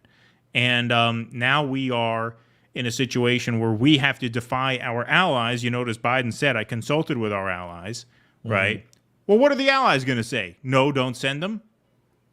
How? So what if we tell them go get their fucking shine box and, you know, send them anyway? What does that mean? Like, we're the ones sending the weapons. If you look at who is actually bankrolling the war, it's not our allies. They're sending a little bit. It's us. Right. It's us. Well, it always is. So what are they going to do? Break up NATO over this? I mean, we destroyed infrastructure that supplies our ally, Germany, with natural gas. We already cucked our allies as brutally as we could, and that they can't do anything, right? This is why I said we are the dominant military hegemon. Like, what we say goes, ultimately. And you need people in place who are going to be at least somewhat sensible about this. One of the things that Greenwald mentioned in that interview is that in Trump and Obama, we had two very, very different people with two very different leadership styles, obviously, and two very, very different worldviews. But they both shared in common a reluctance to go all in on Ukraine, right? Which is why this did not happen. If you remember, Hillary Clinton, even after she left the Secretary of State's office, she was pressuring Obama from outside the government to declare a no-fly zone over Syria, which would have prompted this proxy war with Russia, with Syria as the theater. So it's not that like the West didn't have these plans for a while. It's just, I think part of this was that after George Bush, there was just such war fatigue that we happened to get two presidents back to back who weren't willing to take it all the way. Now you have a non-president. Now you have this guy, and you have the Jake Sullivan consultant class running the show, and they don't have any stake in fucking anything. They are just functionaries for the deep state interests that prop them up, and so that's why you have this. Well, this is why when Trump started pointing out, like a New York businessman that he is, bad, mediocre, indifferent, in the end, he thinks like a New York real estate guy. Why are we paying for the defense of Europe? Right. They don't pay anything. Why are we even part of this? We're getting ripped off here, right? So all the establishment media freaks out, right? But they were never able to really articulate why that was not a good point, right? They just did the general, it's Trump, he's crazy pants, and he's alienating our allies. But they never explained why that was not a valid point, because this is why, from the perspective of the military-industrial complex, from the perspective of our ruling elites, that was a terrible position. It's the golden rule. He who has the gold makes the rule. You stop supporting their defense, and now when you want to do something fucking insane, like fight this out with Russia at the risk of World War III, what are they going to say? Now, if you had made them build up their own militaries and pay for their own defense, maybe they'd have a little backbone. Maybe they'd have a little spine. Maybe they'd have a difference of opinion. How can they have a difference of opinion when they don't even have a military? When our military has been their military since the end of World War II? Well, yeah. I mean, yes, that's a very good point. But back to that question of, well, why did they never have an answer to Trump when he said, why are we wasting our time and resources and blood in these foreign wars? What is it makes it? Why are we doing this? The reason they could never answer that is because Donald Trump's definition of we is very different from their definition of we. Donald Trump is a populist. His definition of we is the American people. Why are the American people making these investments in these overseas wars? When people like Obama, Bush, Bill Clinton, when they say we, they mean Davos. They mean G7, right? We to them is this international order, right, that must be maintained. And so it's worth it for that we to go and do all this in their mind. And even but it's not that worth makes it you for a the we deplorable. that Donald Trump is actually talking about when he says we. Yeah, and that makes it that's why they feel such a need to delegitimize that kind of talk. What you just said, that if you read the op-eds in the Washington Post, if you listen to the Sunday morning roundtables, you're the Luddites. You're the people who can't accept progress. You're the regressive elements. You're the deplorables if you think in terms of nations, right? The smart people are globalists. The smart people see the world as a holistic system, right? It's Ned Beatty's speech and network. You're an old man, Mr. Beale, who thinks in terms of nations. There are no nations. It is one ecumenical system of corporations, right? That's the world that they live in. Indeed. No question about that. All right, let's go to another segment here in just a moment. We'll take a few more super chats before we do that. From Eric Rousseau, thank you for the $5, my friend. Read Ishmael by Daniel Quinn and Dr. Jared Diamond's latest book. All right, we got a big reading list that we are compiling here. But thank you very much for that. Okay. Yeah, that's what he's saying. Yep. All right. Zach Boyles, thanks for the $1.99. Oh, you're I don't know how to phrase that exactly, but you're talking about the hit song sung to that tune. Indeed. All right. Well, that is definitely going to be in my shit post. I'm already planning on including that. Yeah. It seemed like a good idea at the time. The Steve McQueen line from The Great Escape. Yeah, it's a well-known phrase. I just thought that was very, very well deployed in that situation. Thank you, Black Freud. Appreciate that. Spend it in good health, Kira and Gina. Thank you very much for the $5. We appreciate that. Grazie. And Josh Rose became a YouTube member. Thank you very much Thank for you. that, Josh Thank you. Rose. We appreciate that. Thank you. That's very, very kind of you. That helps us out a great deal. Franklin, how many bonus holes can that birthing bomb make? Yeah, a lot of bonus holes from that birthing bomb. What was from that birthing bomb? We're gonna open a bar and name it Bonus Hole. The bonus hole. Yeah, that'd be a good name for a bar, indeed. I saw somebody in the chat. It wasn't a super chat. I couldn't flag it in time because it's moving very quickly. They said it was what they call it, a chest feeding bomb. It's funny too. Funny audience we've cultivated here. Alrighty, we have some more chats that we'll read in a little bit, but let's go to segment number 2 here, folks. We talked about Joe Biden's decision to send cluster bombs to Ukraine earlier in the show, obviously.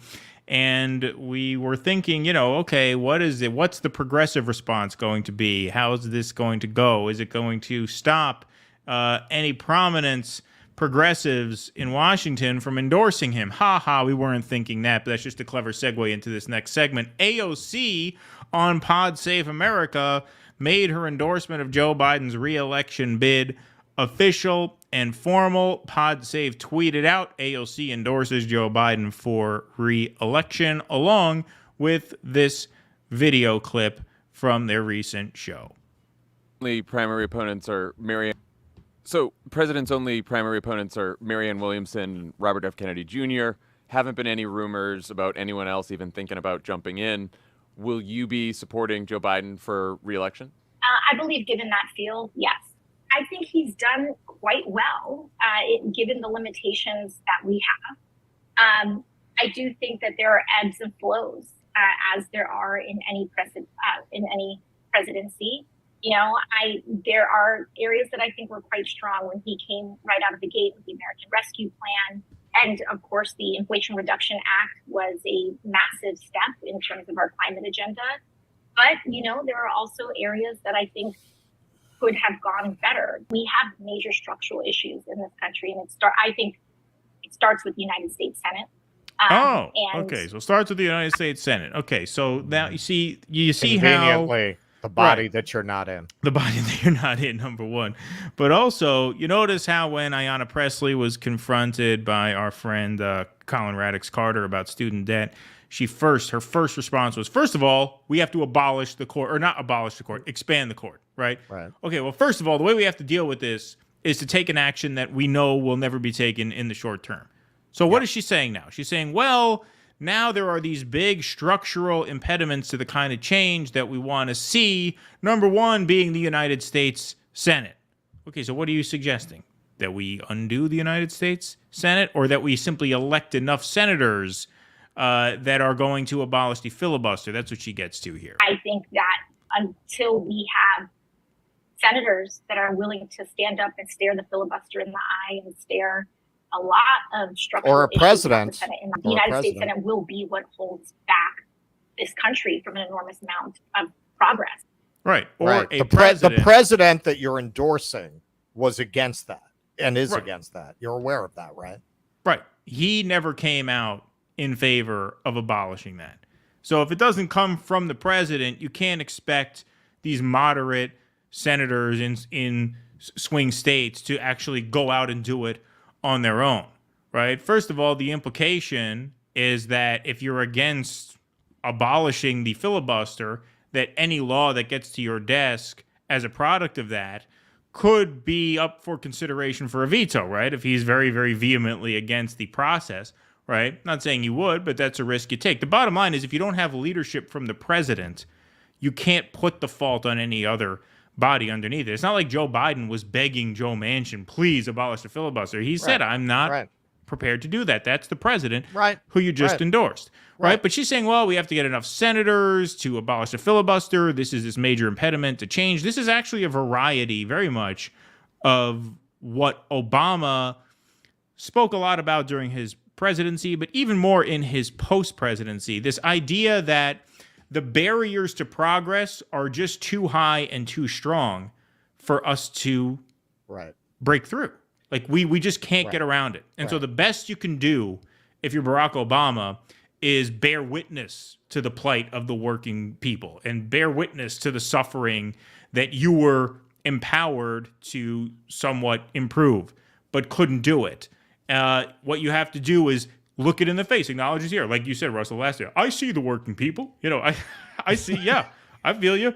Folks are struggling. He would say this from the Oval Office time after time after time. Bill Clinton was the master. People are of getting that. frustrated. You know, people are I hungry. feel your pain. Right.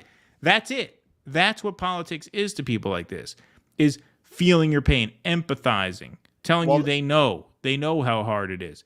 But if you look at Obama speak now, even to this day, he talks about all these structural impediments to progressive change, as if he was not in a place to dismantle any of them. Which I would argue he could, but even if you couldn't, even if you felt you couldn't, it just shows the hollowness of all of the promises that he made, because he's a constitutional lawyer. If he understood going in that I can't do 90% of what I'm promising to do, then that was obviously just a giant con. And in the campaign books that have been written, Obama didn't like using the phrase, yes, we can, hope and change. He thought they were silly. It was his campaign team that said, no, it's working, do it, because obviously it was working.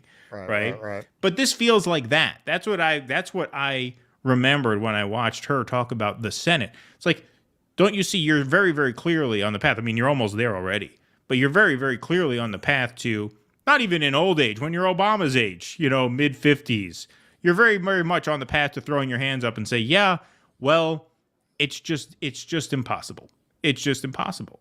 And that's the Obama ethos, and that's what any reasonable person would take from listening to him. That's what his staunchest defenders will often cite when you start critiquing his record. They'll say, well, he just had all these obstacles in his way. Right. Of course. Right? And that's what she's saying here. Biden, not he hasn't least done of great, which but he has all this in his way. Well, and his race, of course. Right. Like, well, that too.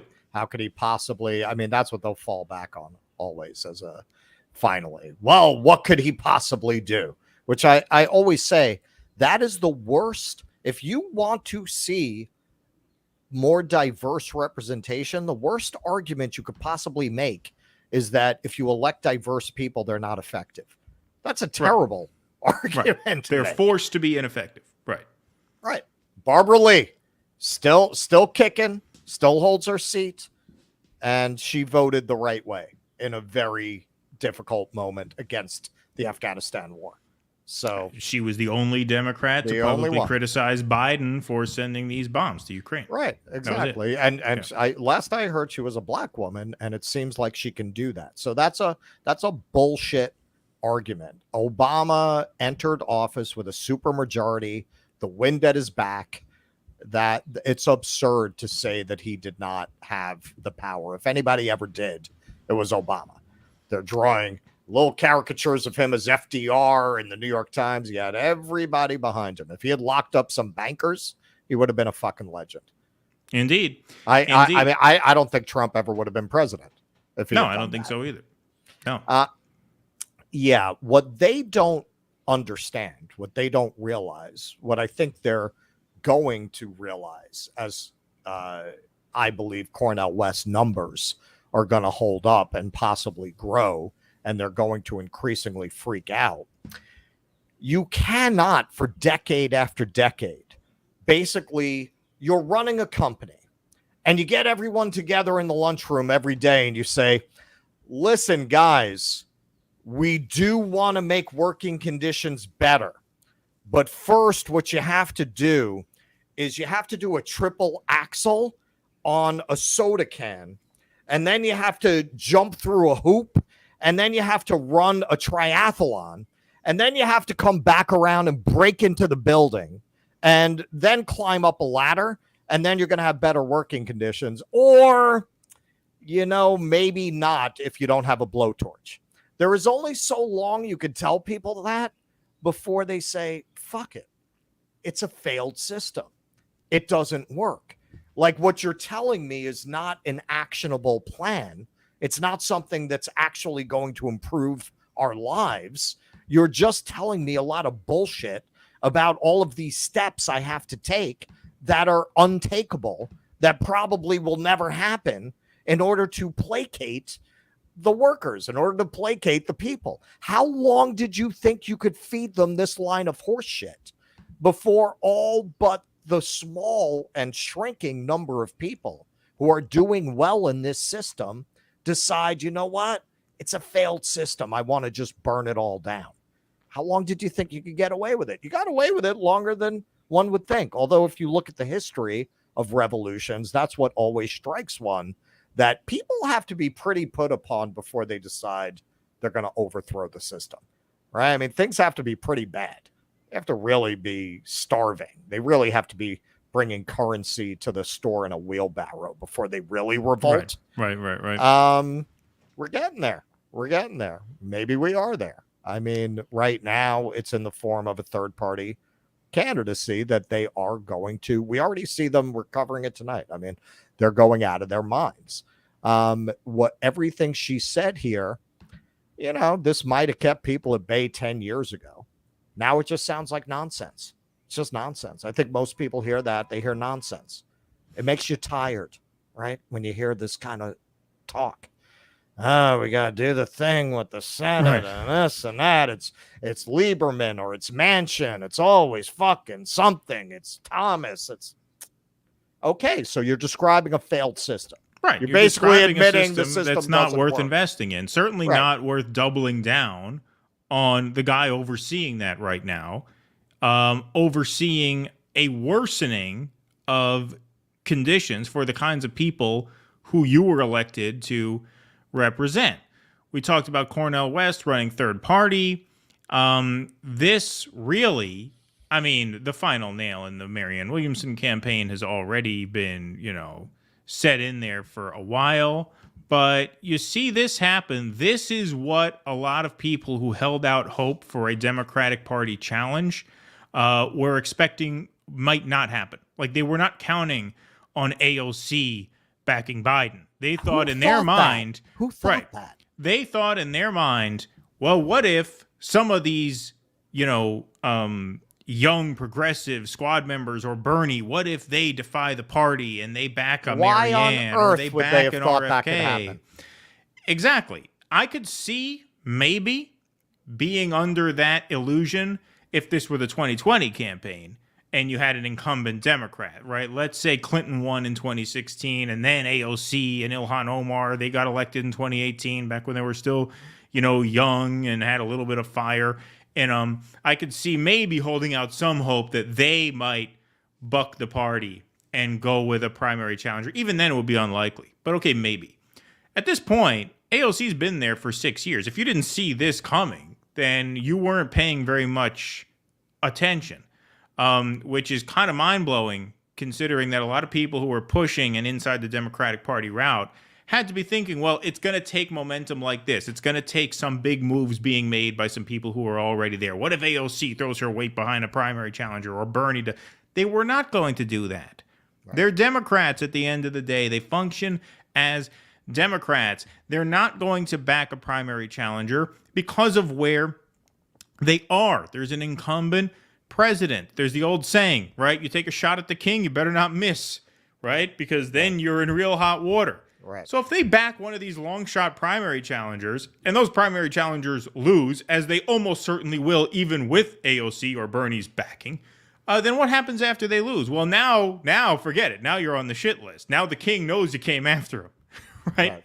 Right. So what do you got? I mean, this is very, very 101 stuff. This is how the game is played at this level. It's very, very easy to see this coming, which is why I was honestly surprised at how much attention this video clip got, because this was all over Twitter when it happened.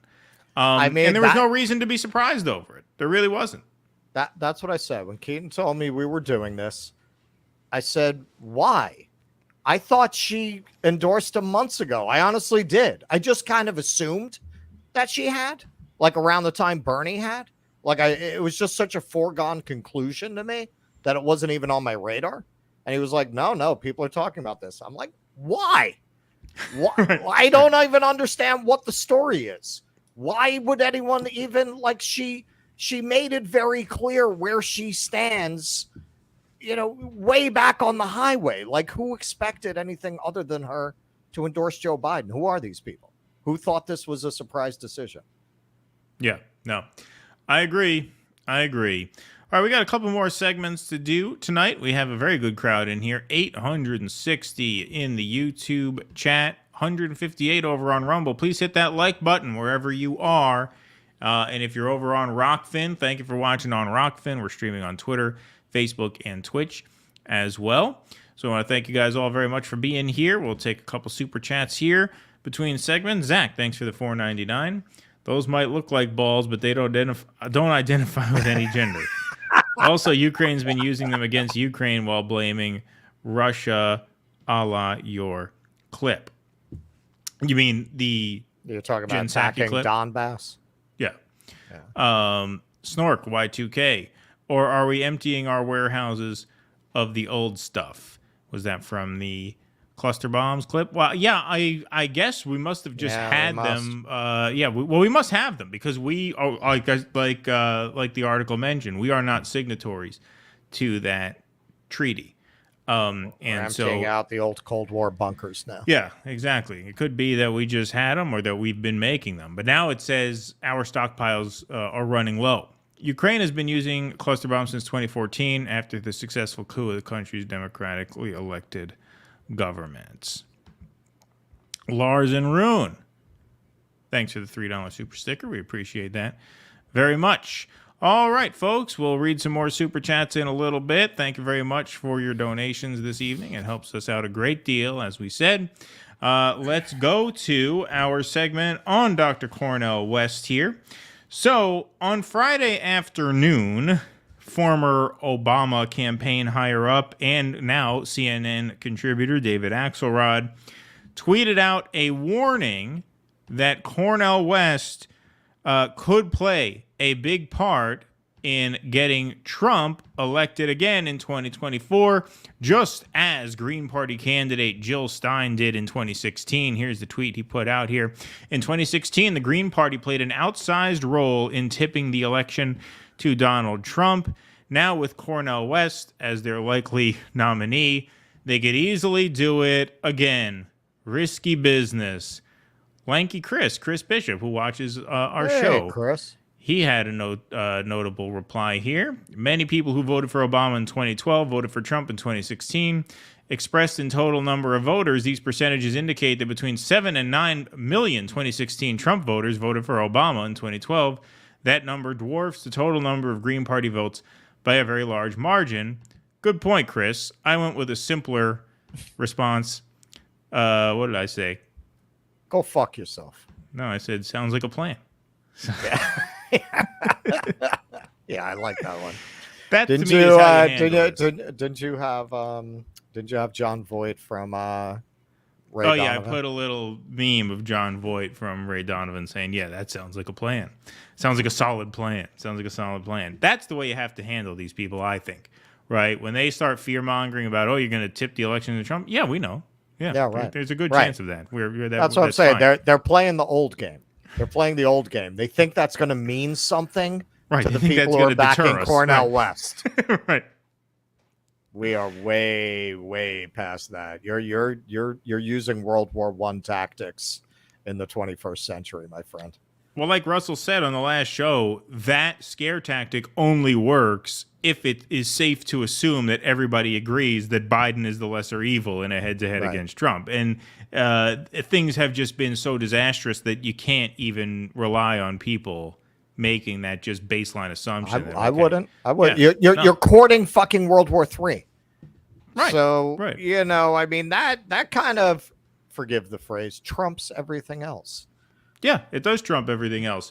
And now now his defender's excuse for sending cluster bombs to Ukraine, which is a war crime in half the countries on Earth, their excuse is that for, well, we never signed nothing. We didn't.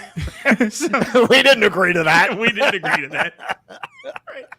Right. So you tell me who the lesser evil is, right? So that's why a lot of these bullying tactics aren't working. But his colleagues over at CNN obviously heeded his words in that tweet, and they convened a panel with Democratic strategist Basil Smikle and Republican strategist Joe Pignon. And so let's take a look first at the Democrats' take on the Axelrod tweet, and then we will get the Republicans in the clip after. Cornel West, which was so interesting.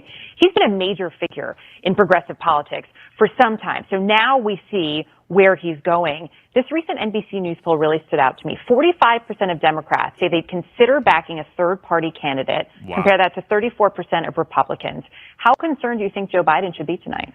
He should be a little concerned, and I'll say this because my affinity with to Cornel West. He's my frat brother. I got my PhD in part because I was drawn intellectually to the heft of his scholarship. So he resonates, and he has resonated particularly with the African-American community. Okay, see, I want to pause it there because part of what's great about this Cornel West candidacy, and part of the reason why I think it's very exciting, is because unlike Jill Stein and unlike Ralph Nader, this is a guy that the Democrats are not going to be able to marginalize and smear and otherize in the way they were these other Green Party candidates, because he has such credibility with the most important cohort of Democratic voters, which are African-American voters, right? So they can't go scorched earth on him. Right. And he's not an Al Sharpton type who they can point to, you know, shady dealings here and there. He's a guy, like I said, with great credibility within that community and amongst just like public intellectuals and media people in general. Like no one really has a bad word to say about Cornel West. They brought Cornel West on CNN during the George Floyd protests, and he made Anderson Cooper cry on air. Like, you know what I mean? Like they just can't go after him with the level of viciousness that they would somebody else without looking bad themselves. And they can't dismiss him in the way that they could dismiss, I mean, certainly Howie Hawkins, they weren't wrong in that case, but like a Jill Stein, right, or a Nader type, or even some of the right-wing figures who ran third party that they were able to just sort of, you know, otherize. Cornel has a certain stature that is going to be difficult for them to do that, which is even this Democratic strategist who's got to be getting paid to go out there and shut this down. Even he has to say, hey, look, I have great reverence for the man, you know? So that's something that's very, very powerful, I think, about it. Yeah, and unlike Stein, Cornel has never recorded a Manson-esque folk album that'll make your ears bleed. You know, they can't pull that out on him. Exactly. Quite something for decades, frankly. So if you're Joe Biden, you know this is likely to be a close race, whether it's DeSantis or Trump, whoever it is, that it's those margins in some states, in a handful of states, where this third-party candidate could be effective, particularly when you look at 2022, you see that numbers, especially in the African-American community, were not where the Democrats needed them to be. So if there is concern about how close the general election might be, with memories of Jill Stein from 2016, this should concern Biden and Democrats a little bit based on the issues that Cornel West will be able to address. So a little bit of a concern for Biden and the Democrats. What about for the Republicans? All right, we're going to go to that in You just see, a second. now, and this goes to what you're saying. That's what struck me when I watched the clip. I was expecting the Democrat to do the Democrat thing, and he really didn't. Like, he had, it seemed like, too much respect for Cornel West to just do the talking points on him. Like, he was much more measured than they would normally be. Like, normally they just go scorched earth. Well, this is terrible. You know, clearly this person is he didn't go for the cuckoo bird thing, because again, they will, as they get scared enough, if they want to keep working as proud members of the media / consultant class, guys like this are going to turn on West. Well, eventually, but at this stage, they're not prepared to do it. Eventually, they're going to have no choice, right? But notice, not the dismissive attitude about him, not the scorn and hatred for him that they've expressed for who?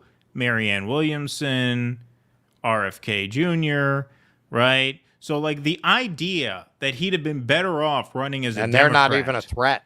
right, is nonsense. They're not worried about RFK, Marianne Williamson. RFK is fucking up their brand a little bit, so they're annoyed at that. They're angry about that. They feel threatened about that. But they're not worried that he's going to win the nomination. They have things they can do, you know. But Cornel West, he's out of their jurisdiction. That's the thing. When you run third party, you're out of their jurisdiction. They can't stop you from being a threat in November if you get ballot access in enough states to become a threat. Now, the Democrats have pulled things that they will try to pull again, which is they'll try to get the Green Party off the ballot in certain states. There will be all those obstacles. But it's not going to be possible for them to do that everywhere, all right, or even a majority of swing states. And look, our goal in this... They couldn't get Stein off. Right, they couldn't get Stein off. Right, and our goal in this should not be necessarily to blow the election for Democrats. That's something that, like, if it happens, it happens. Like, we don't care. But our goal is to get... It's not a bug, it's a feature. Right, it's a feature. That's an added benefit, right? The goal is to get 5%, right? If you get 5%, doesn't matter. All right, Biden squeaks out a victory anyway, whatever. You know, it's not our goal to sabotage the Democrats. It's our goal to get federal funding for a new third party, right? That's objective number one. It's not simply a trolling campaign. Now, of course, it's hard to imagine a world in which Cornel breaks 5% and that doesn't swing the election to the Republican, because the Democrats are going to need those 5 points, right? Because it is the case that you don't think he's going to pull equally from Republicans? Right, yeah, exactly. He's unlikely to pull equally from Republicans. That's just the way it's likely to break down. That's why friend of show Larry Sharp needs to run. Right, yeah, exactly. Yeah, I mean, look, if the Libertarians can field a candidate that poses the threat to the GOP that Cornel does to the Democrats, that'd be great. Obviously, you want him to mobilize a lot of non-voters. Obviously, you want him to inspire people who would otherwise stay home to come out and vote. So I'm not suggesting that it's all going to be stealing votes from Democrats, but there's certainly going to be some of that. Just as I hope they're stealing some votes from Trump people. I think, he said he's going to go into Trump areas and try to win some votes there. Try to win votes wherever you can. The way the math is most likely to break down is he will take obviously more from Biden than from Trump. That's what the polling says now. They'll take a pre-Cornel poll and then they'll factor Cornel in, and all the support, almost all of it, comes out of the Democrats column. But however, I mean, every time they've ever looked at this, most people who vote for the Green Party just wouldn't vote. Right. They mostly if there just weren't wouldn't a vote. green option. Right. Exactly. And so that is where the big pool of votes lies. But obviously, Democrats concerned that he's going to take some votes from Biden in November. And that's a concern that we should not be in denial about. We have to say, yeah, of course, that's a possibility. Right. That's great. That's great. I would encourage anybody thinking about voting for Joe Biden to vote for Cornel West, wherever they live, anywhere. Swing state, safe state, red state, blue state, who cares, right? All right, let's go to the Republicans' response. He gives the more big picture answer here. I think, for me personally, if Democrats seem to think that Cornel West is the problem, that they don't seem to recognize why they lost to President Trump in 2016 in the first place. It certainly was not because of Jill Stein. It was because there was a blue-collar revolt from people who felt as if the Democratic Party had left them behind. And so for me, whether you're a Republican or a Democrat... Notice the subtle nodding along of the Democrat. Yeah, that's what I'm saying. Like, he's like, yeah, preach. Who the fuck's paying this guy? We got to get this guy on the TV. Go ahead. Yeah, I mean, this is a weird interview because the Democrat just isn't doing what you expect him to do, and the Republican is pretty on point. Like, neither one of them are just doing talking points. This is almost like, oh, wow, this seems like they actually think what they're saying. Right, exactly. All right, here we go. Or a Democrat, you see somebody like Cornel West, who, politics aside, has dedicated his life to justice. The only thing they should have to say to him is thank you. Instead, they sent... See, even the Republican, politics aside, has dedicated his life to justice, right? Like, even the right-wingers can't really smear him with any confidence, right? Now, you're correct. There's going to be a point where they're going to have no choice, right? If he's polling at 4% heading into November... yeah, they're going to have to pull out all the stops, right? Because he's going to be a big problem. But by that point, if he's polling 4% going into March, they're going to freak out. well, by that point, I mean, the desperation is going to be too severe for them to hide, right? Like if it gets into the summertime of 2024 and the Democrats are forced to, attack Cornel West, it's going to look like they're a sinking ship, because in a healthy campaign, you would be attacking the Republican at that point in the campaign. You wouldn't be turning your sights to the Green Party, right, and having to fight off the Greens and the Republicans. So at that point, if it gets to that, they're probably screwed anyway. All right, let's keep going. And somebody like David Axelrod, the architect of the Obama generation, to go out there and take the hats to him, to try to marginalize him, which I think, again, plays into exactly everything he's talking about, that this is a party that is more concerned with the status quo than they are with the safety and security of black and brown communities. And I would also say... Now, not just the safety and security, that's where the right-wing sort of bias comes in, but the economic prosperity, right, economic prospects, right, of black people. That's a sort of tough on crime dog whistle he kind of put in there with safety, security, right? But other than that, I think he's right. That's how he keeps his job. See, I'm still a Republican. I'm still a Republican. Right, yeah, exactly. That we can't forget that this is the same Cornel West that, again, was ostracized because he wanted to support somebody like Bernie Sanders and wanted to push a little further, was ostracized because he wanted to have a black state of the union back with Tavis Smiley to talk about what was rightfully owed to a black community that came out in record numbers to help elect the first black president. So again, for me, it just confirms what many believe is that the Democratic Party seemingly has forgotten about what they claim is their core conviction, trying to make sure they can deliver results to multi-generational poverty and despair for the people that effectively are the bedrock of that party. So it's interesting. The Democrat is like, fuck, yeah, man, maybe I should be a Republican. Yeah, no, he's got nothing. This sounds good. Yeah. He's got absolutely nothing there. Absolutely nothing. There's nothing he could say to challenge that. Yeah, no, that's absolutely true. That's fair. Fair is fair. Right. Yeah, exactly. I don't know how much longer that guy's keeping his job. He must have had a talking to after that. What the fuck are you doing? You got to come out there and do the Simone Sanders stuff. That's how you get the big money. Cornel West is not serious. We're not worried about it, right? You got to project that confidence, at this stage. Because it's CNN, man. They'll buy anything. Well, man, it's an interesting question. It is not my thing to speak to, not being a member of that community. But it almost seems like there's a conflict there between party and community for the Democrat. It seems like because he says in that interview, I don't think you played that part, about how that was part of what got him into intellectual life. He was inspired in his own academic career by Cornel West. Yeah, that was in the Democrats' portion, yeah. It seems like he's just not comfortable siding with the DNC against Cornel, man. It seems with like the author of Mass Incarceration against his frat brother, and inspiration. Seems like Cornel he means too much to him. Yeah, I think that's why he was just kind of nodding along with the Republican. Like, yeah, it was like I think he just wasn't prepared to sell out like that. Well, this is once again why it's so important that Cornel West decided to run third party, because it forces those kinds of reckonings within people. I mean, obviously, this is a Democratic operative. This is where his bread is buttered. Mm-hmm. I'm not holding out for this guy. What's his name? Sure. Basil Smikle. I'm not holding out for him to have any big come to Jesus moment. But a lot of people, I think, will. I think there's real possibility there.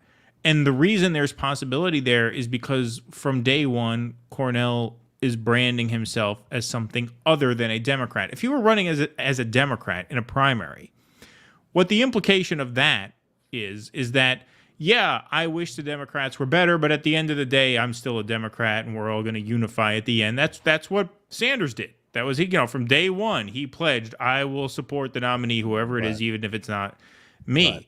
And so that doesn't force the sort of reckoning in people that this does, because Cornel is branding himself as something different from the outset. So when the Republican challenges him, he says, this speaks to the Democrats' failings to represent the people that they're supposed to represent, which is working class people of every race from all over the country. They're supposed to be a workers' party.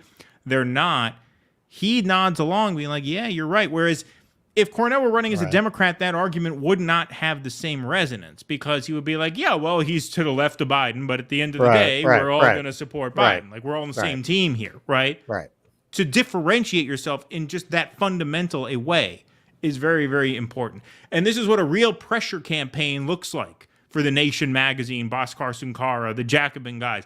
This is what actual pressure looks like, right? Seeing that kind of tense conversation, right, where even the Democrat hack is forced to admit certain truths about the failing of his own party, not just Biden, but the party on a whole. Because Cornell's not just challenging Biden, he's challenging the party. That's the difference, right? Right. Well, and if you go back and you look at the history, I keep saying we've got to have Thomas Frank on to talk about his last book, which was all about the People's Party and the history of populism in America. And look, all of the reforms that you get in the progressive era from the Roosevelts, Theodore Roosevelt and Franklin Roosevelt, these were all ideas that came out of the People's Party. They started to win some elections. It scared the duopoly, and they started to adopt their ideas. All of these ideas, antitrust laws, 8-hour workday, minimum wage, this all comes out of the People's Party movement. That's how we got those things, by scaring the shit out of the duopoly. They weren't running around going, well, we can't do this. It might cost the Republicans the election. Right? They didn't give a shit about that. And what Frank really brings out, and this is why I would really, I know I already recommended one book. One reason I would really recommend that book is it's really going to show you how much of what we experienced in the Sanders campaign and what Trump people experienced in the Trump campaign. That's a playbook going back over 100 years. The portraying anyone who questions the authority of elites and the appropriateness of their policy prescriptions and formulas as hayseeds, as rubes, as immoral, as anarchists, right? In the true sense of just, wanting to burn down society. They coined the phrase populist as a smear against the People's Party. And just like today, the establishment press all lined up against William Jennings Bryant and all of these figures who they labeled as populists. It reminds me of the refrain in Battlestar Galactica. All of this has happened before, and all of this will happen again. You look at what was happening in the late 19th century, and a lot of the dynamics of it are uncannily similar to our own time. Indeed. Let's do some super chats, and then we have one more segment tonight. Zach Boyle, thanks for the $1.99. Appreciate that. So give your soul to Satan and can't do a basic itch for Assange. Yeah, no mention of that on AOC's part. Although Cornel West did say in a recent interview that he would pardon Assange on day one, or cancel the charges, so that he would be free to come here. Jose Torres, she's hot though for AOC. Yeah, she's not bad looking. Give her that. Everybody always seems to have to mention that. I feel like a lot of people, when they're talking about AOC, have to give props for good looks. Tusker, thanks for the $5. I didn't think she was in here. Yep, Tusker, read the CSIS report of rebuilding stockpiles if you want to know the situation regarding U.S. arms production. Oh, that's another thing. Yeah, I meant to show that during the... sent that over. What's that? Yeah, go on.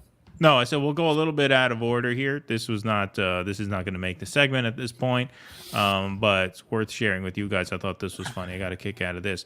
Rokhana, the fact that we do not have enough conventional artillery to send to Ukraine should be a wake-up call. Most of the top 15 steel producers now are Chinese, and we don't have a single one. The U.S. urgently needs a strategy to become a manufacturing superpower. military-industrial complex too weak for Ro Khanna's taste. They don't have enough power. Not big enough. Too small. All right. Third book of the night. All right. So Chris Hedges' America the Farewell Tour.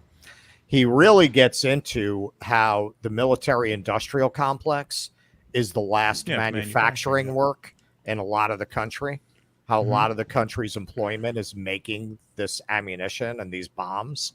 So Ro Khanna should really read that, because it's not a very pretty picture of where that goes. Yeah, indeed. Thank you, Tusker. Appreciate it.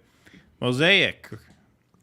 I'll bring the do, you bring the dissidents. Very cool. Very cool. I like that. Thank you for the $2. One scenario, Trump's jailed, RFK promises to pardon. Roger Stone tweeted out a graphic of a campaign flag, Trump, Kennedy. Kennedy as the VP to Donald Trump. Saying this sounds like a good idea the more I think about it, because Roger Stone has been a major, not endorser, obviously he's with Trump, but he's spoken very, very favorably of RFK. And RFK will never do it. He'll never do it because he's a Democrat at the end of the day. And he said, I couldn't even imagine endorsing Trump when he was asked about that. Roger Stone. Going all the way back to Boston. Indeed.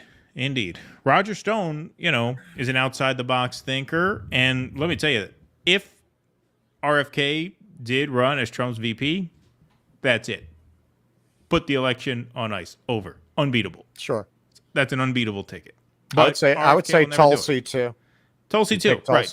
Pick one of these Democrat defectors, right, with enough of that Joe Rogan, Tim Pool kind of amorphous voter support. Really, if whoever can consolidate that support behind them will win. And there's no way Biden can, right? And probably, for DeSantis it will be hard. It would be possible, but harder. But yeah, man, a Trump RFK, that would win. That would be a landslide. But RFK will never do it. He'll never do it. He's not the unity guy that people are really talking him up to be. I know he talks nice about, I'm glad that Trump likes me because I want to bring people together. I buy that he wants to do that, in his heart and mind.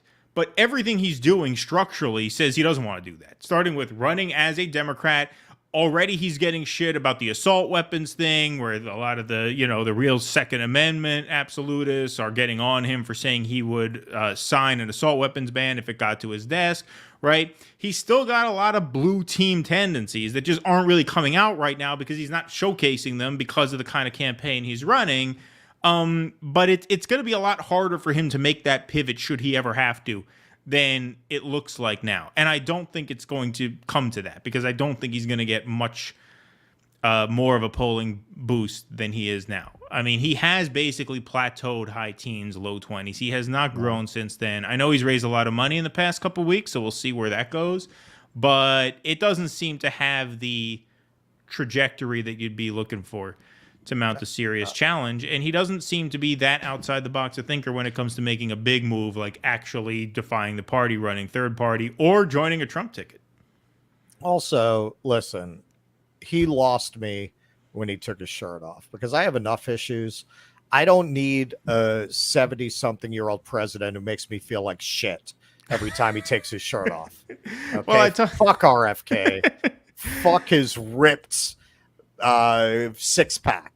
Okay, I don't need to see that for 4 years. I was talking to Misty on her radio show because she was talking about some of the sort of cult of personality that sort of arisen around the RFK when those photos surfaced of him lifting the weights with the shirt off and everything.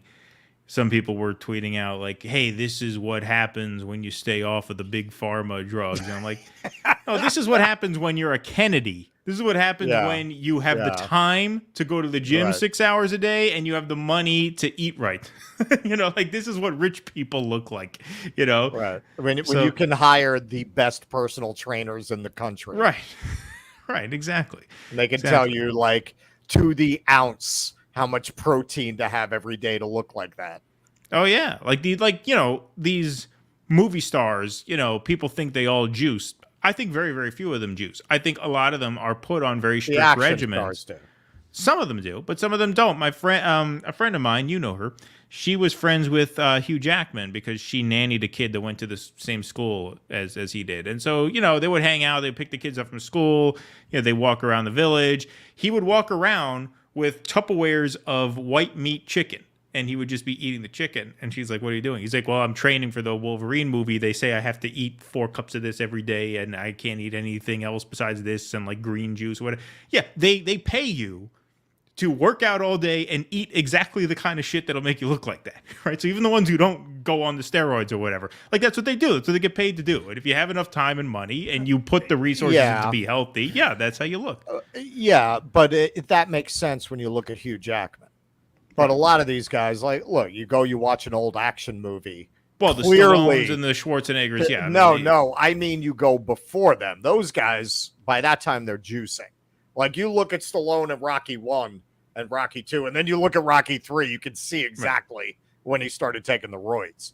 You go back, you watch, like, Kurt Russell and Escape from New York. You go back, you watch the original Magnificent Seven. That is what these guys looked like when they were just pumping weights. Right. I mean, fucking Jack LaLanne did not look like these people do. I mean, you and that motherfucker was like, yeah, I haven't had a dessert since the 20s. Right. And he did not bulk out like that. Right.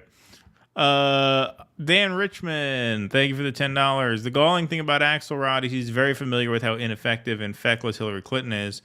It's laughable that he blamed Jill Stein for HRC losing to her hand-picked opponent.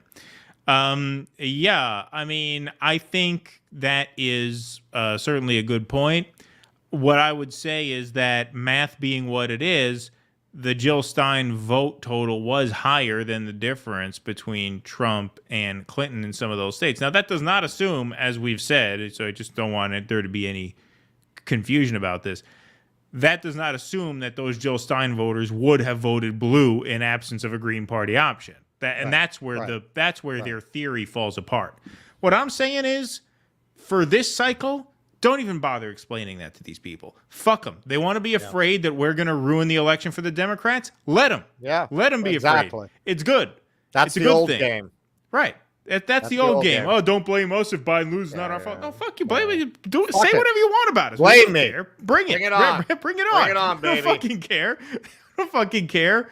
Ruining your Tuesday is, an off-label, use of voting greed. You are trying to vote shame people who, to a person, have at least once, and probably many of them dozens of times, watched Hillary Clinton voters crying compilations for amusement. Exactly.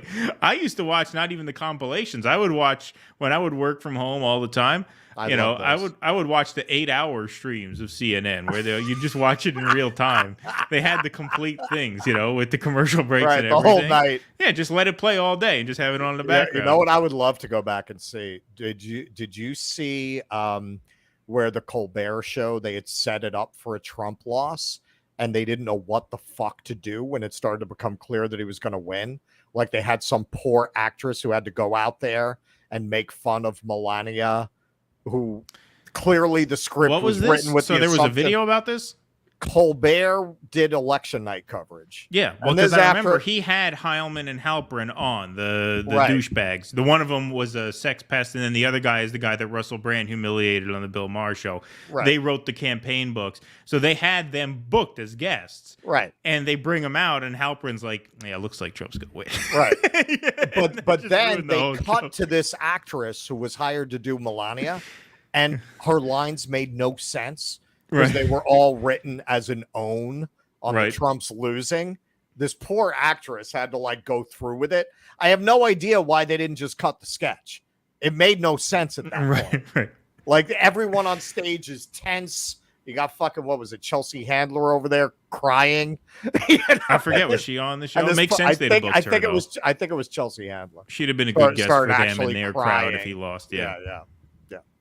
Wow, that's funny. Yeah, that's one I would love to go back and watch now. Yeah, that would be a good one. you want to really drink lib tears, because I remember that was it was cringe. It was so cringe once it became clear that he was going to win. He was going to win, and by that point, it was pretty clear because would they come on 11:30? By that point, it was pretty much a done deal. Not officially, but almost certainly. Yeah, and you just watch them gradually starting to accept this reality and just crumbling. Oh yeah, in front of the camera. I mean, what an epic night! I mean, it was amazing. Yeah. My friend was asking me to go out with him because he was at a bar, and my wife was asleep already, and I stayed up all night. It was amazing. I mean, I think I smoked 2 cigars that night and drank 3/4 of a bottle of whiskey, and I stayed up all night, and I had no hangover the next day. That's what that adrenaline hormone will do to you. You know, it was just one of these epic evenings where this is something, first of all, the comedy of it was amazing. And the fact that it was just so surreal. I mean, here in New York, we knew Donald Trump as this, like the idea that he was going to be the next president was just so wild. But also, I mean, incredible. For veterans of the Bernie campaign, just call it what it is. It was sweet revenge. Oh, it was great. It was fantastic. Revenge. I mean, it was vindication. It was the most fun I've had it. Like, seriously, my wedding night, the night my kids were born, like those are top days of my life. That was probably the 3rd best night of my life. Just watching that happen. It was just because it was like, it was and 2 now years you can in the officially making. never run for office as a Democrat. They're going to pull that clip right out. It was like the Hillary Clinton presidency was this black cloud that had been in the distance for the last 2 years. And every day it was coming closer and closer and closer and closer and closer. And you knew it was coming, and there was nothing anybody could do to stop it. It was like, there's nothing anybody could do. Everything's going her way. Boop, boop. And then the day it parks itself over and it's about to just rain on you, and this big fucking thing just comes, whoosh, moves it on. All of a sudden it's not happening. It was just this amazing experience watching that unfold. It was just fantastic. I regret not doing more. Like, my friend was like, yeah, come out to a bar. I'm like, I don't know. It's 1 o'clock in the morning. I should have just gone. I should have just realized, okay, this is once in a lifetime. Just do everything. Yeah. Because we would have been at a bar with a bunch of libs. That would have been fun. And then Hillary not being able to bring herself to give a speech. Like, it was all so delicious. Oh, so delicious. I'd have walked into the bar with my friend was there. Because my friend was not, he voted for Johnson that day. He wasn't a Bernie guy, but, he wasn't going to vote for her either. So, like, neither of us were I mean, he wasn't as excited as I was that it was happening, but he was cool with it. I could just imagine just walking into a bar of just stunned, silent libs in, like, Central Village, NYU area. That's where he was. Just the bar stunned, silent. Nothing, nobody doing anything. I walk up to the bar. Give me a bottle of champagne, 2 glasses. Just as loud as I could. Like, it would have been so much fun. I do regret not doing it. I had a lib friend out in Brooklyn who was gathered with libs who went to this corner because it's the corner of President and Clinton in Brooklyn. Oh, yeah, I know that. And they were all waiting for the results on that corner. And God, that if there's one place I would love to have been, it would have been that corner. Yeah, exactly. Yeah, it would have been a lot of fun. I know the intersection you're talking about. That's right, like downtown Brooklyn, right? Like Dumbo, Brooklyn Heights area vicinity. Yeah. All right, Troy Bent, thanks for the $10. We appreciate that very much. Zach Boyles, thanks for the $1.99.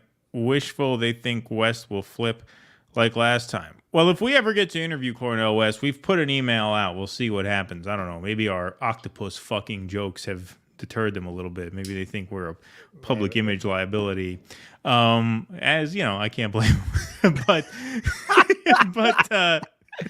I mean, listen, I don't know how he thinks he's going to get above 5% without the due dissidence endorsement. But yeah, I mean, we did accuse a horsefly of sexual assault earlier in the show. We did. There is that.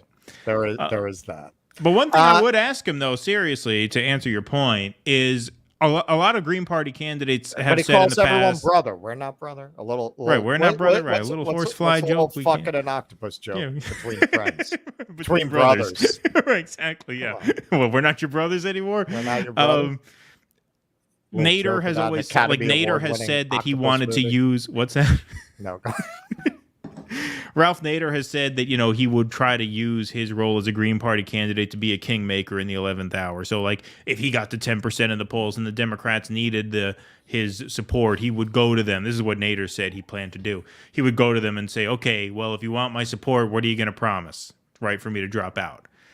And that would not be satisfactory to me. Like, I would want an assurance. And I would ask Cornel. No, because we've seen what they do with promises. Yeah, with the promise, you can wipe your ass with Joe Biden's promises. Exactly. So I would ask him that. Like, are you actually 100% committed to being on the ballot in November? No, well, if I get this many points in the polls, I'm going to start leveraging those for promises or concessions from the Democrats. And no, I'm not interested in that. I want to be on the ballot in November. That's what I want, right? So I will ask him that if we ever get to ask him that. We may have to go back and take down some of our more vulgar material. Right. So if there's anything in your back catalog up to tonight you want to see, better go watch it now. Go watch it now. We're starting from 1. This is episode 1. Right, exactly. Laugh, thanks for the $10. I had a semi walking down the main street after I got the jab. Thought it was the jab, then realized it was the first time I'd been within 4 feet of a woman in 2 months. Shout out to Beauty and the Boomer. Okay. Excellent. Good story. Okay. All right. Well, don't call this the most depraved audience. That is YouTube a perfect example of why they might not right, be associated with us. Okay, so episode 1 starting now. Right now. Exactly. Black Freud, thank you. Win, lose, or draw. West should attack the fact that life expectancy is decreasing regardless of the party in power. Yes, that's a good point. Mm-hmm. They have a monopoly together, so the people get nothing. That would resonate on all levels. I agree. I think that's an excellent point. You should say if we have them on. I'm going to mention that. Yeah, indeed. No, thank you for the donation. That's very generous of you, my friend. Steve Wolfbrandt. I knocked on thousands of doors for Bernie. Still can't reach that knife in my back. Yep, I know how that feels. Yep. Indeed. Kuznetsky Bassane, thank you for the $4.99. We appreciate that very much. Kinky, what do you think about Jen Nay's Pink Party run? I don't know. Is that a joke that I'm supposed to get that I don't? Yeah, maybe. Either that or I'm ignorant of something. I could almost stab myself in the back with this, literally. Hey, didn't you see a sign in Harlem that said, like, fuck the Democrat Party or something like that? Oh, yeah, I tweeted that out. Yeah. There you go. That's a good sign.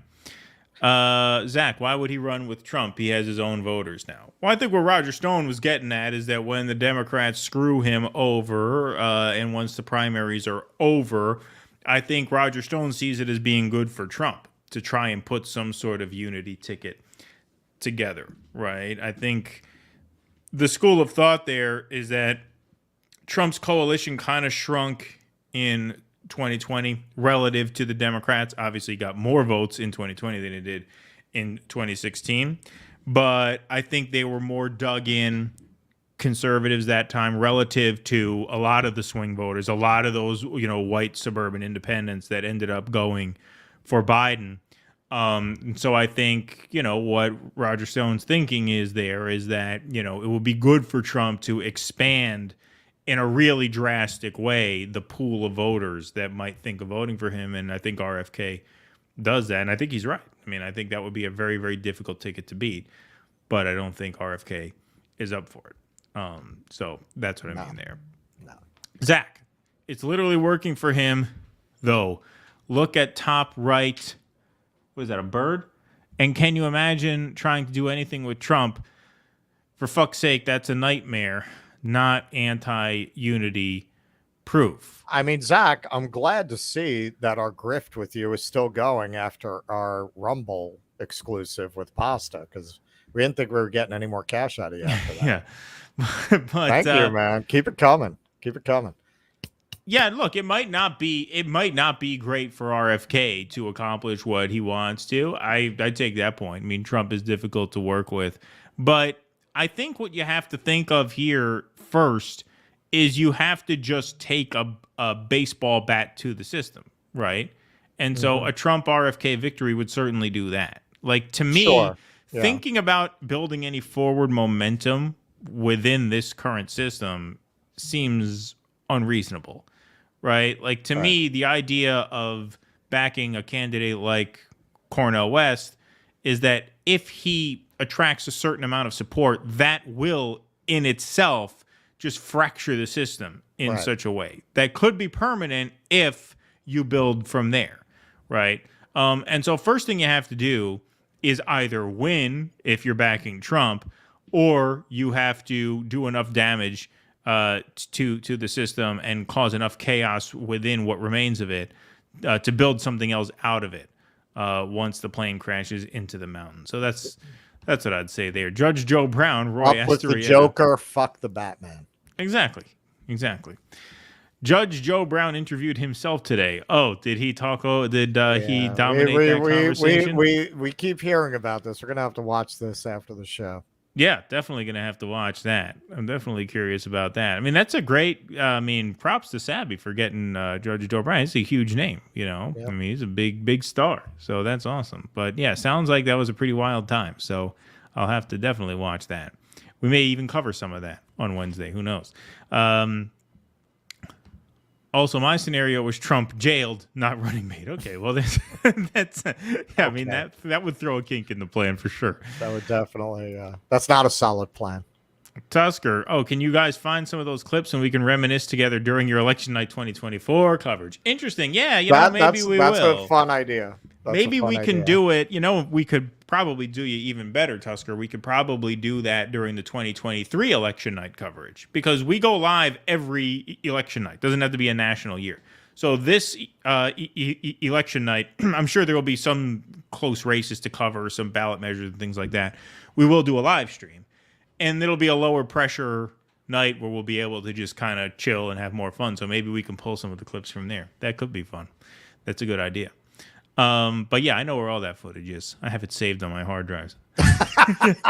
Oh, you're a real sick bastard. Yeah, no, I don't have it saved on my hard drives, but I'll find it. I recommend the series The Surrogacy on Netflix. Thank you, Meteor Dreams. All right. Okay. Interesting. All right. I haven't heard of that one. I haven't really watched any TV. You know what I started watching? I watched season 2 of The Bear. I'm about halfway through. I know a lot of people are into it. I started watching the final Henry Cavill season of The Witcher, and wow, is it bad. It's so bad, like it's just boring, like you just can't focus on it. I'm not even clear on what the hell's happening. Like it's so badly done that I'm like, hang on, what do these people want in this scenario? Like, what's the MacGuffin here? Like, I don't even get it. Interesting. Yeah, I have not watched The Witcher. Did you watch any of The Bear? No. The first season was great. The second season's a little slower. The first season is, they're in the, Chicago Italian beef restaurant, and it's very kinetic because they're making the food and the tickets are coming in faster than they can handle them, and boom, boom, boom, boom, boom. Second season, it's good. It's still good, but it's much slower because the first restaurant closed and now they're opening a new restaurant. Right. So now they're just like practicing for the opening of the restaurant. Doesn't have that same pace, that same suspense. Right. Now it's like they'll practice making a dish and he'll taste it.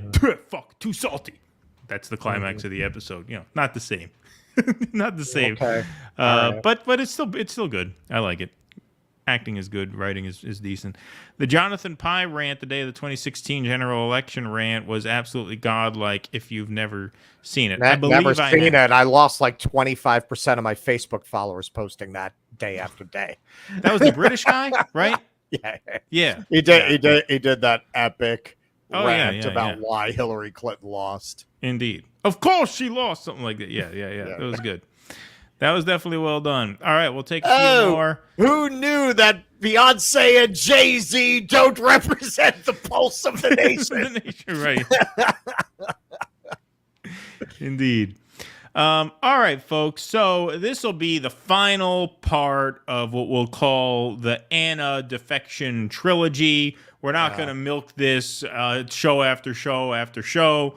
But we did think it was worth covering this one more time as Cenk Uygur himself chimed in and addressed the TYT audience about the core principles of the TYT network. This is sped up slightly for time's sake. It runs a little under 5 minutes. We'll stop and start along the way. But this is Cenk. Did you give him that hamster voice in tribute to our funny this week? Speed it up enough to give him the thing going on. I should have done that, but then it wouldn't have been easy to hear. But here is Cenk Uygur addressing the controversy that has been visited upon his network by a lot of the angry Young Turks fans and members. And mods. I wanted to... And mods. Yeah, some of their mods quit. Before we do anything else today, I wanted to take a minute out to talk to you guys about what kind of show and network we are, because apparently that some people are questioning it. And so I have clear answers, and then people can make their decisions based on that, okay? So we've been doing this for 21 years, and the entire time we've been progressive and fighting very hard for progressive issues and done a lot of things. I'm not gonna get into our resume of all the great things that mainly our audience has done, because without them, we don't have any power. And those folks have done amazing things in the world, like Launch Just Democrats, et cetera. So, like Launch Justice Democrats, et cetera. Oh, what an amazing thing that turned out to be. You know, that's what this country really needed, was another progressive PAC. Right? Another PAC that brands itself as a progressive alternative to mainstream Democratic politics. We don't have enough of those. We don't have the Working Families Party. You know, we needed Justice Democrats because of, AOC, case in point, right? Yeah, we needed an organization to elect Nancy Pelosi the next generation. Right. That's what we needed. We just needed more diversity, which good job. Right. Good job. So they helped you fund that. Okay. Great job. Amazing things in the world, like Launch Just Democrats, et cetera. So we're not going to pop out of a cake in a couple of days and go, ta-da, right-wing pivot. We laid a 21-year bear trap for you guys so that at the end we could do a right-wing pivot and then lose our entire audience. You know, the thing about this is it is kind of difficult to determine for me who I dislike more, the TYT or the loyal TYT audience. I think a lot of people are going through that. Yeah, so like when he gives, like, that was a pretty nice burn there. It's like, well, you think we laid a trap for 21 years and now we're going to pivot to the right wing? Like, I do feel what he's saying there. The problem is, of course, the TYT audience is a product of TYT. And that's been our sort of that's it. And that's thesis did you pull going through the this. Jordan Peterson tweet for later in the segment? Did you end up pulling that? I didn't, but I can try and find it if you want. Yeah, because what Peterson said was pretty on point. Pretty on point. He said what a lot of us have been saying. Well, here, I'll say what it is now because I actually have it memorized. He says, your children are hungry and you're on the plate, which is basically what we've been saying. And then, Cenk bloviated a bit to distance himself from Jordan Peterson. I will have none of your support, sir. None of it. None of it. But yeah, that landed pretty good because that's that's what we've been saying. They created this atmosphere. They literally created a lot of these people. Welcome to the madhouse that you fostered all these years. Welcome. Exactly. The people are like, oh, you guys are grifters. You are denying your audience what you want, what they want. Wait, how would that be a grift? You guys want to go from an incredibly successful progressive show that gets hundreds of millions of views every month to being right-wingers to get no views. Does it? If that was true. Does it? Yeah. Still? Is it still? I mean, maybe. Who knows? I don't think so. I mean, when you look at their view counts, I'm not buying that. Yeah, hundreds of millions of views a month. Yeah, they'd have to put out a lot. Maybe counting their affiliate stuff, whatever. But dubious claim. I mean, these affiliates have been dropping off one by one, right? Like, who's still under their umbrella with like Kyle's not? Oh, I'm not talking about that. I'm talking about like the Nina Turner show. Although that gets really bad viewer numbers too. I think the Nina Turner show is not doing well. But anyway, that doesn't surprise me, man. No. She should have run as a third-party candidate. Exactly. Why would that be a grift? That's not a grift. That's just a disastrous decision. No, we're doing something radical on this network. And so I want you to understand it. We're allowing for discussion and debate and disagreements. Now, a lot of people don't want that. Like tons of right-wingers go, no, I don't want any of that. I just want Fox News or Newsmax or Tucker Carlson or whoever it is. And I just want him to say the things that I want to hear. And in fact, Fox News got in trouble with them in the Dominion lawsuit because time out. Yeah. Time out. And this is a lot of his tweets too. Like it's still that dichotomy. No, Right, no. that- the right right wing, they're the only They ones don't who are want like debate. that. A few days ago, we played this on Friday, so I won't play it again. Like I said, I don't want to torture this too much, right? But we played this on Friday. You, just a few days ago, just last week, were looking at an interview with a Trump supporter who said, I want, Trump shares my values and I want to be able to raise my kids the way I want. You insisted to Anna, even after she started pushing back, you insisted that values and raise my children were code words for I hate gay people or I hate trans. So the idea that you're fostering this spirit of like good faith debate is just absolute nonsense. This was not even a week back. Well, and also not even a week back. Look at the stupidity of that premise. It's so you don't want the state to be particularly involved in the raising of your children. And right, I mean that's kind of the default position of most people, not only in this country, I think in any country, right? I mean, don't most people want to be the greatest influence in their child's life? Do most people want to defer to the state on the raising of their children? Right, exactly. I mean, it's a pretty mainstream thing to jump from that to making the worst possible assumption about the person is something you do. You do it all the time. I just cited the most recent example, but that's been your MO for years and years and years. So now you say, well, some people on the right, they don't want debate. No. Some people on the right, you mean like guys like, Matt Walsh, Ben Shapiro, who are the actual right, but then there are people who use smear as being on the right, who aren't on the right, like Jimmy Dore, who, when he interviewed one of those, what are the Hawaiian shirt guys? The Boogaloo Boys. Boogaloo Boys, that's right. He interviews one of them, and you immediately jump down and start. They did a whole 20-minute segment. Anna did a whole monologue. Jimmy is wrong about the Boogaloo Boys, and wrong to think that we can have a conversation with them. So come on, this is just absolute delusional, dishonest garbage that he's saying now. you see the internal emails. Let's not tell people things that are true. Let's just tell the audience what they want to hear. Now, I was proud that the left wing didn't do that for a long, long time. We are open-minded, we're reasonable, we have conversations. But unfortunately, this... Since when? Since yeah, when? What are you talking about? Not you guys. Again, Jimmy had a conversation with the Boogaloo Boy that went pretty well. That's an example of the left being open-minded. Right. Exactly. But you guys had a big problem with that. That's not right. That's not your segment of the left. Right. Your segment of the left is exactly the segment that's now turning on you. Right. Which you helped to create. You helped to foster that atmosphere. That's why this split emerged with Jimmy Dore. If you're so open-minded, why did that get so acrimonious? For what reason? What did he do? Let's say the worst accusations you've made against him are true, that he went to the right. Okay, by what you're saying right now, you would have discussed it. Right? Right. You're open-minded. You would have discussed it. He wouldn't have become public enemy number one. You wouldn't have come after him, guns blazing. You wouldn't have tried to smear him, Anna, with a sexual harassment allegation. Glenn Greenwald goes on Tucker Carlson. Huge problems with that. Oh, he's a right winger now because he's going on Tucker. Right? Aaron Mate. Oh, I hope your Aaron Russian Mate, blanket Assadist, keeps Russian you warm blankie, at night. right, exactly. Yeah, and especially Matt Taibbi, that, right? They took Mehdi Hassan's side in that whole thing, right? When Matt Taibbi went to Mehdi. So the list goes on and on and on. It's not just Jimmy. It's all these people. Anyone who steps out of line, they would smear as a right winger. They would smear them as a right winger, and then they'd say, "Well, the right wing isn't open to debate." That doesn't even make sense. Well, not only that, that is the worst of McCarthyite tactics. I never understand anyone who claims to be on the left, because such a formative experience of the left, something in America, something that lives so much in its collective psyche and memory, even for people who are not, which most are not, old enough to have experienced it, is the McCarthy hearings and the evils of the McCarthy hearings.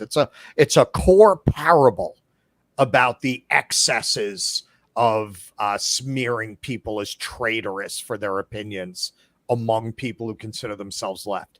It never ceases to amaze me how many people who call themselves left fell right into the same language without ever noticing how much they sound exactly like the people from the mid 50s. They sound exactly like they took a time machine from that period. Yeah, you disagree with Aaron Mate's reporting? Debate him. Why do you have to smear him and question his motives? Right, exactly. I see a lot of people in the chat commenting that I'm hitting the pause button at good times to get good looks on Cenk's face. Cenk is the kind of guy where that's pretty easy to do. Like what pause could he hit that would miss that? Right, exactly. Yeah. Point, there are some forces that say no. There should be no discussion. There is a correct opinion, and everyone should be forced to have that correct opinion. Or they should be canceled or fired, or no one should watch them, or all these other consequences that flow from that. Well, God bless. There's really good news because there's tons of leftist shows now that never disagree with a preset so-called leftist ideology. They agree with 100% of the issues 100% of the time, and they almost all do it, right? You sure they're honest with you that they agree with the whatever is the trend of the day 100% of the time? By the way, they could prove me wrong. They say, oh yeah, I don't agree with the left on this, and see, nobody canceled me, everybody's fine. Now they're gonna do try benign things like, oh yeah, well I like orange more than I like yellow. No. Give me real disagreements. Okay, well this is interesting. This is actually an interesting piece of it because Cenk and Anna stepped in it a lot with the Rick Caruso stuff, with the crime stuff and the homelessness stuff. Right. Yeah. But they were able to ride that out to the point where maybe he felt they could survive Anna saying she wants to be called a woman, right? But no, that's the third rail. That is the third rail. You don't have the same leeway with that you do with talking about crime and homelessness, which, by the way, are much further to the right. Like, it's actually a right-wing position to back the right-wing real estate landlord mayoral candidate, right, over the further left candidate. I mean, I don't think any of those candidates were any good in that race. But, like, that's actually a more provable, like, right-wing standpoint. Right. A woman saying she prefers to be called a woman over a birthing person, that's not indicative of any kind of malice. So maybe they thought that they could get away with that, but they obviously can't, right? And so you pushed it to a point where you couldn't, and maybe you didn't realize that. Maybe you took that for granted. But then again, you really shouldn't have been taking that for granted because you've been making so many of these reductive, shallow arguments on that issue as well. Well, and as we showed on Friday, Cenk was arguing that his one exception to gun control is trans people a few months ago. Right. Because there's this apocalyptic mob after them and they need to be able to fight it off with guns. Right. That is how fucking crazy the rhetoric that you have encouraged around this topic has been.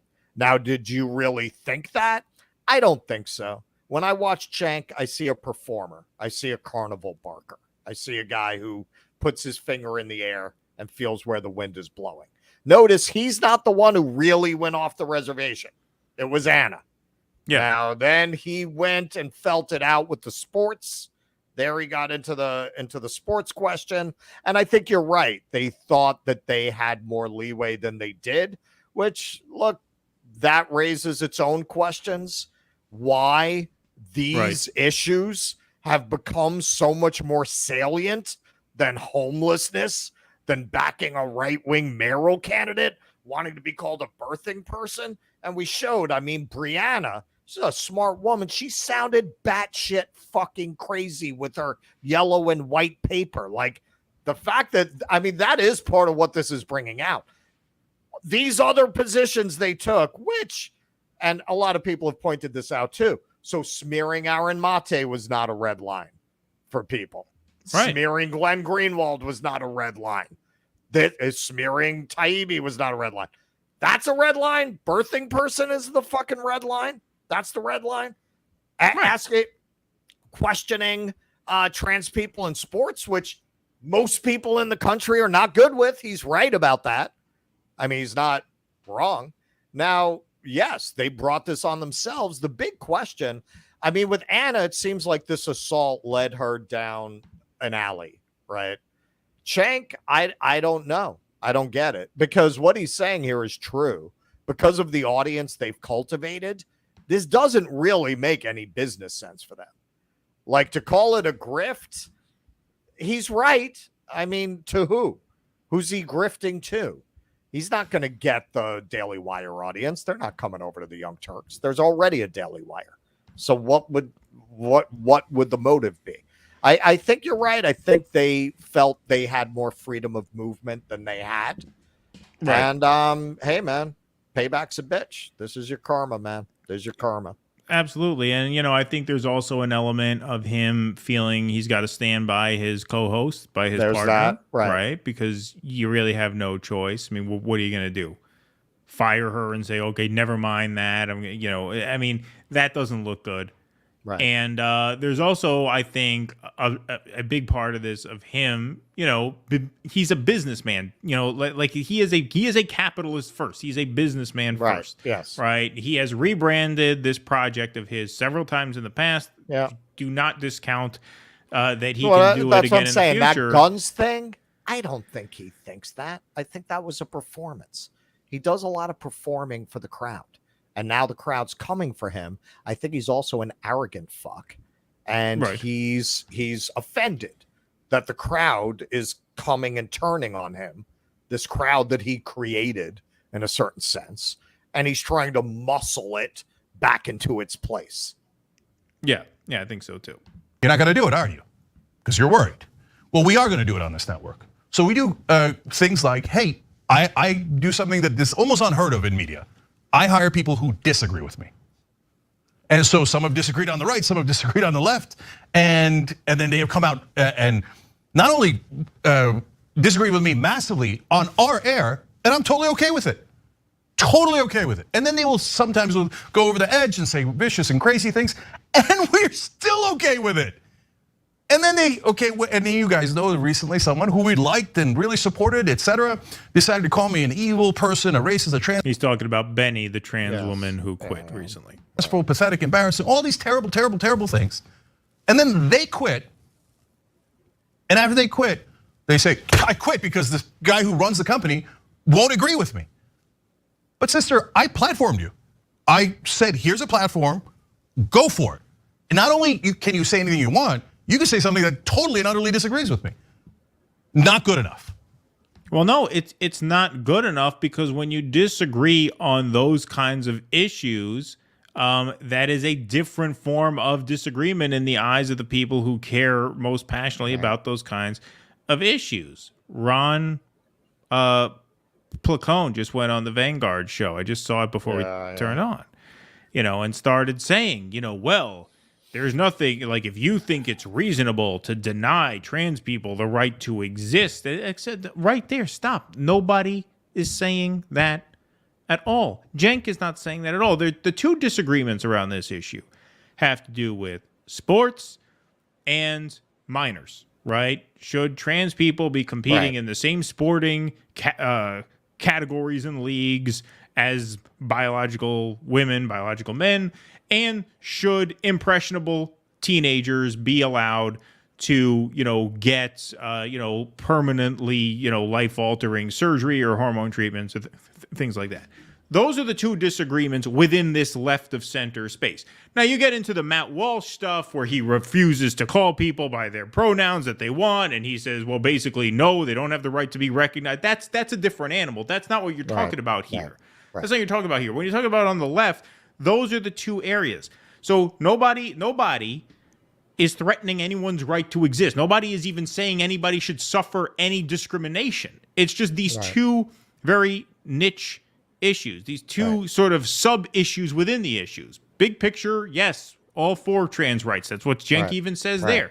But he doesn't understand. I genuinely think he was surprised by just how militant the pushback would be for stepping an inch out of line. Because maybe he thinks of himself as some intellectual who's cultivating an enlightened audience. Because don't forget, the libs are like that. The libs fancy themselves the smart people, right? Libs fancy themselves intellectuals who are capable of discussing ideas. Nuance. They're not, but they like to think of themselves in that way. So maybe he read a little bit of his own press, right? Bought a little bit of his own bullshit and thought, well, we can be reasonable on this issue, just like we could be reasonable on the crime issue in his mind. I don't think he's particularly right about the crime issue, obviously, but, you know, because he was given a little bit of room to wiggle there, maybe he thought he'd be afforded that same luxury here, and no such luck when it comes to this. Is that a standard? That everyone has to agree with just one of the hosts? Well, if that's the standard and two hosts disagree, what am I going to do? Well, I'm for, apparently the new standard is everyone must agree. So who do I fire? Which of the two hosts that disagree? Oh, now you're getting it. Go to Twitter? Right, Now you're getting it. Right. Now you're getting what you've created. Exactly. Yes, you see, when you create an environment where if you disagree, you're a monster. Right. Well, now when you have a disagreement with people you've trained and encouraged to think that way, guess who the monster is now? You. Right. Boom. Very simple. Couldn't have said it better. And ask the left-wing activists or the ones pretending to be activists for our side. Okay, guys, since apparently no one voted, but apparently you guys are the arbiters of what's on the left, despite the fact that the polling shows that you are not. You are often very, very, very wrong. Yeah, I'll give you the classic example, Latinx. I was told 100 times, oh, you are being against, you're going against the Latino community. It's like, I don't think so. I've never seen a Latino person call themselves Latinx. I think you made that up. They're like, how dare you, right? And it turns out we did a poll, or we didn't do it, somebody did. 96% of Latinos don't want to be called Latinx. Right. Did anyone learn from that? That maybe. Right. Yeah, the exactly. PMC AOCs do. Right. The PMC AOCs. Everybody else, no. Don't want to be called Latinx. Did anyone learn from that? That maybe randos online don't actually know what they're talking about, and that they don't actually speak for that community? But even if they did, or okay, but again, and look, he's not the only guilty party in this. Who was the audience of independent YouTube media? Randos online. Like, yeah, that's your audience. Hello. Right. You can't be too dismissive of the online randos. The online randos are your bread and butter, my friend. So, like, if you want to play this game, you know, you have to be willing to take a punch every now and then, especially when your co-host commits the mortal sin of asking to be called a woman. How dare she? That's how ridiculous this space has become in your corners of it. We went through a little bit of it with our audience, right? Where we used to get a lot of pushback in the chat and in the comments when we talked about this stuff. You just stick it out and be true to yourself, and you ride it out. And eventually it works out where now we can do these and the audience is cool. They're fine. The problem is see, the thing is for us, unlike with TYT, we haven't been putting on this show for the last 6 years and sort of cultivating the complete opposite environment. Right. You know, people come here on the chat. People have it out on the chat all the time here. I notice it, argue with each other pretty vehemently, right? Pretty passionately. Next time they come back, they say hi, right? Like that's how you actually foster the kind of environment that you're now pretending you've tried to create these past 6 or 7 years, which you obviously haven't. No, that's what I always found with my theater companies.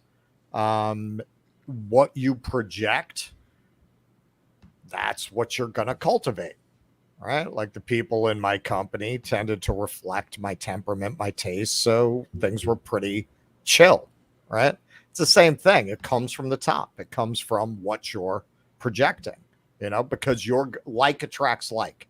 If you're open and not censorious and willing to have conversations and curious and not interested in putting people in a box and a corner and this one's evil and this one's a monster. If that's not what you're about, people who are looking for that are going to leave pretty quickly, right? I mean, that's what happened. That's why we don't really have that problem. When we were new, a lot of people just assumed, well, somebody on the left is going to say birthing people, right? And when we were like, no, we're not fucking playing that game. We're not doing that. And we are going to question that. If you remember, you had some people who were outraged, right? Who, they're gone now, right? Or they accepted that there's going to be some disagreement if you're going to come on this channel, and you have to be okay with that.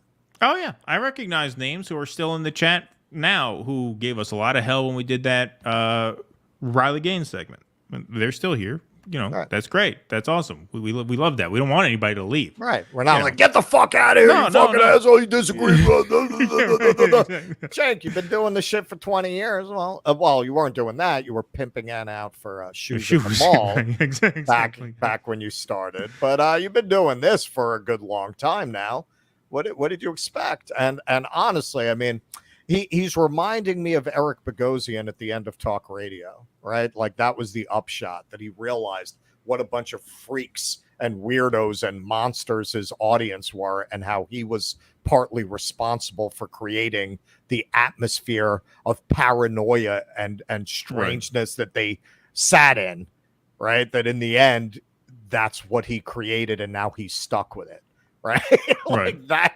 This feels like that. It feels like the end of Talk Radio, where Cenk is forced to realize that what he created is this world of socially misaligned freaks. Yeah. And speaking of the end, here's the end of this. This is the winning line here. We were wrong, etc. The most important thing is, will we have disagreement, and will that be allowed? And the answer definitively on the Young Turks is yes. And if you don't like that, like I said, there's a billion options, right wing, left wing, and they'll tell you whatever you want to hear. But if you want to have a real conversation, an honest conversation, there's one place in media. Wow. There's one place in media to have the real, honest conversation. One place. And that's one place. That's TYT. One place to have a real, honest debate and conversation. Like I said, 4 fucking days ago. Oh, well, he's just saying he wants to know how to raise his kids. That's code for I hate gay people. Right. I mean, just well, that's so ingrained in their style. I don't even know if they would be able to stop. Like that's so reflexive for them. And I gotta say, having because we've covered this now, and yes, I would like to be done with this subject. Although I am sure that the principals will keep this going for as long as it's getting clicks and views for them. I mean, this is about it for us, I think. I think we've said it. No, I think we're done. Unless there's like a radically new development on this front, Yeah. I think it's over. But they're going to keep going.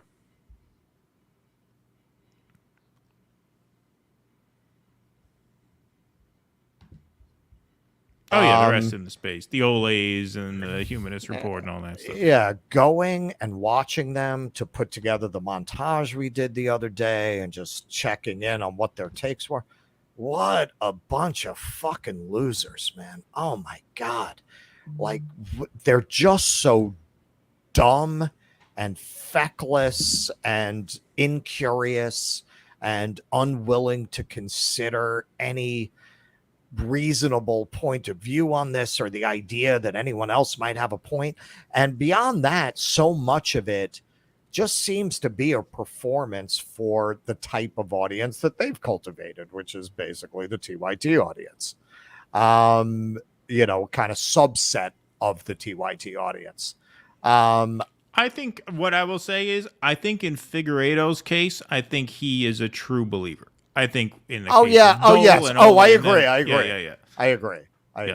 He is, but I mean, that's what I mean by the lack of curiosity. I mean, to just in a knee-jerk way be like, people think you shouldn't use chemical castration drugs on 12-year-olds. Monsters! Yeah, monsters. Right, exactly. Right? Like, are you really that fucking stupid that you can't even... Let's say you think that's a great thing to do, okay, for argument's sake, which I'm sure Mike Figueiredo does. You can't see why people might think that that's bad for kids, right? Without ill intent. Like, you're so lacking in the ability to get out of your own issues and your own defensive headspace that you cannot see that that's a reasonable concern, even. Right. Exactly. I mean, it's just, it is a self-sabotaging movement, and that's the real takeaway from this whole thing, is that whole space just got a lot smaller without TYT in it. I mean, they did.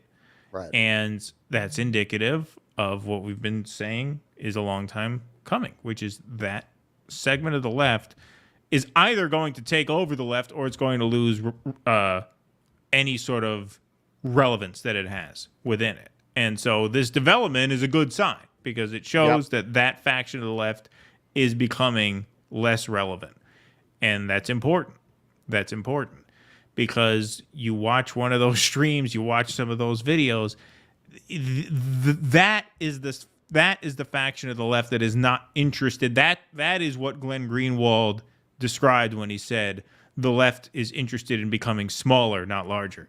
Right? It's that faction of the left. I think the Door faction is interested in expansion and growth and engagement and things like that. Right. We like to think of ourselves that way too. RBN as well, Hardlands Media as well.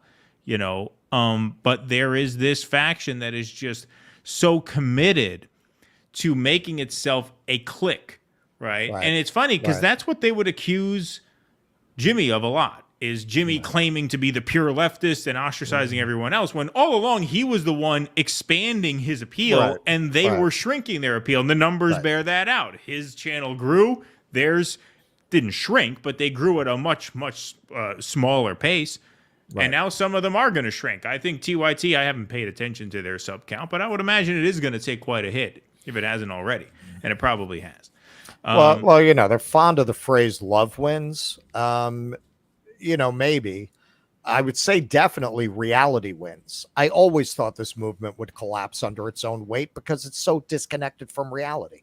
How the fuck are you running around talking about how pharmaceutical and insurance companies own the politicians, and you don't think anything is kind of funny about the fact that countries with non-for-profit healthcare are one by one looking at the evidence and stopping these treatments for minors, while in this country, they're all for dooming children based on a little understood psychological diagnosis that all the best evidence we have suggests will ultimately, without intervention, create gays, lesbians, and bisexuals 60 to 90% based on 11 studies that have been done on this. Why do you think uniquely in this country they don't want to do a meta-analysis that has led other countries and not-for-profit healthcare systems to the conclusion that there's really no good evidence that would outweigh the risks of doing this with children? You have been screaming for years about the corruption of the healthcare industry, and it's never occurred to you that's kind of fucking funny that they're so into committing children to a treatment course that will require a lifetime of medical payments? Never crossed your mind? Sometimes on the first or second visit, they'll make a diagnosis and then they'll, start the process, visit 3, right? So it's like it all happens very, very quickly. I mean, that's what Buck Angel said when we had him on. He said, for me to transition, and Buck is happy that he did transition, God bless, obviously. But he said it was a process. I went to therapy. I went to counseling. I had a prolonged treatment plan to make sure that this was right for me. And I was getting treated along the way. It's not like they put it off. You get treatment along the way, but you do it according to a timeline to manage it and make sure that you, as an adult even, are sure about what you're doing so that you don't regret doing something irreversible. That's it. And the countries who have banned it for minors, and like I said, I told Russell, I said, at the beginning of this, and I'm still to a certain extent agnostic in the sense that I don't think political solutions to this can minimize bad outcomes more in the way that a more social or cultural approach could. Because to me, the state can intervene and block these things. That means that you're going to have kids who need it to have to wait to get it. And, if you're 15 and you got to wait till you're 18, teenage years are tough on you already, without having to live in the wrong body for those 3 years. But on the other hand, if you think you need it when you're a young, impressionable kid and turns out you don't, there's a tremendous cost involved in that as well. And, these countries that Russell has pointed out are both socially and economically to our left. The fact that a lot of them are starting to ban these things does suggest that they've done a more thorough sort of cost-benefit critique of this and have come out on the side of suspending these processes for minors. That's definitely I take that very, very seriously. Obviously, ultimately, I think you need a social answer to this as well. You need to strengthen bonds between parents and kids, maximize trust, and you know that's much easier said than done. But anyway, we don't have to get into all that. The point is, as especially Russell in this said, fucking country, right? I mean, right. But the point everybody's is, all fucking strung out on junk food and Coca-Cola, man. right, exactly. Makes it hard. But as Russell said, like even if you disagree on this, to have such a knee-jerk response, to think that anybody who sort of looks twice at that is saying, well, that they just don't want us to exist. This is about erasure. I mean, no, not at all. Look, Not at all. the people that I really look to for guidance on this subject, they're all liberals. People like we're setting something up for a documentary that's coming out. I mean, people we're going to be interviewing, they're liberals. Like Matt Walsh, the way I describe him is this is one of the guys who would like be on the ruling council in A Handmaid's Tale. That's what Matt Walsh reminds me of. His set even looks like a Handmaid's Tale set with the mountains in the background. Like, it really does. It really really does. Like with the beard and everything, like he kind of looks like the younger version of the guy who's supposed to be like the founding intellectual of the movement, who's kind of sympathetic to the resistance, because he kind of realizes what he created. But look where the left is. So if you want to see somebody who's going to unearth footage like that footage we played in the Buck interview of the doctors gleefully talking about how much money there is to be made off these surgeries, you're not going to find it on TYT even now. Right. You got to go to a guy like Matt Walsh because he's the only one who's going to do that kind of an investigation. Right. Exactly. All right. We'll take some super chats before we wrap up here, folks. Thank you very much for being here. Please hit that like button. Please hit that subscribe button to make sure you stay in touch with us. That's very important. We came into this stream at 10,793, and now we've crossed the 10,800 mark thanks to you guys, so thank you for that. Thank you, Troy Bent, for the donation. We appreciate that very much. Tusker, thanks for the $5. West doesn't have the nomination yet. The DNC is probably flooding the Green Party with operatives to keep him from getting the Green nomination. What do you think? They're going to flood the Green Party and throw it to Hawkins or whoever? Has anybody else even declared? I mean, I understand what you're saying. I think that's actually a valid concern, right? That in a small party like that, they can just flood it with people who will sabotage his shot at the nomination. I don't know what chance that has. If they're reading Michelle's book, that's a dead giveaway. Yeah, well, in that case, we got to get some super delegates. We got to get some super delegates going in the Green Party so they can usurp them. Go. Yeah, they would. The Green Party should just rig it for Cornel West. There, I'll be a total hypocrite, right? Yeah, fuck you. This is infiltration. I see the benefit would be the ballot part. The benefit, well, yeah, the benefit to running a third party would, yeah, obviously. Right. Yeah. Indeed. Thank you, Zach. We're into full accelerationism here. Right, exactly. Do you consider yourselves to be yogurt males? Is that what they call chunk yogurt? That's what some people call him. Is that what that's a reference to? Is that what that is? Thank you. I've heard tofu.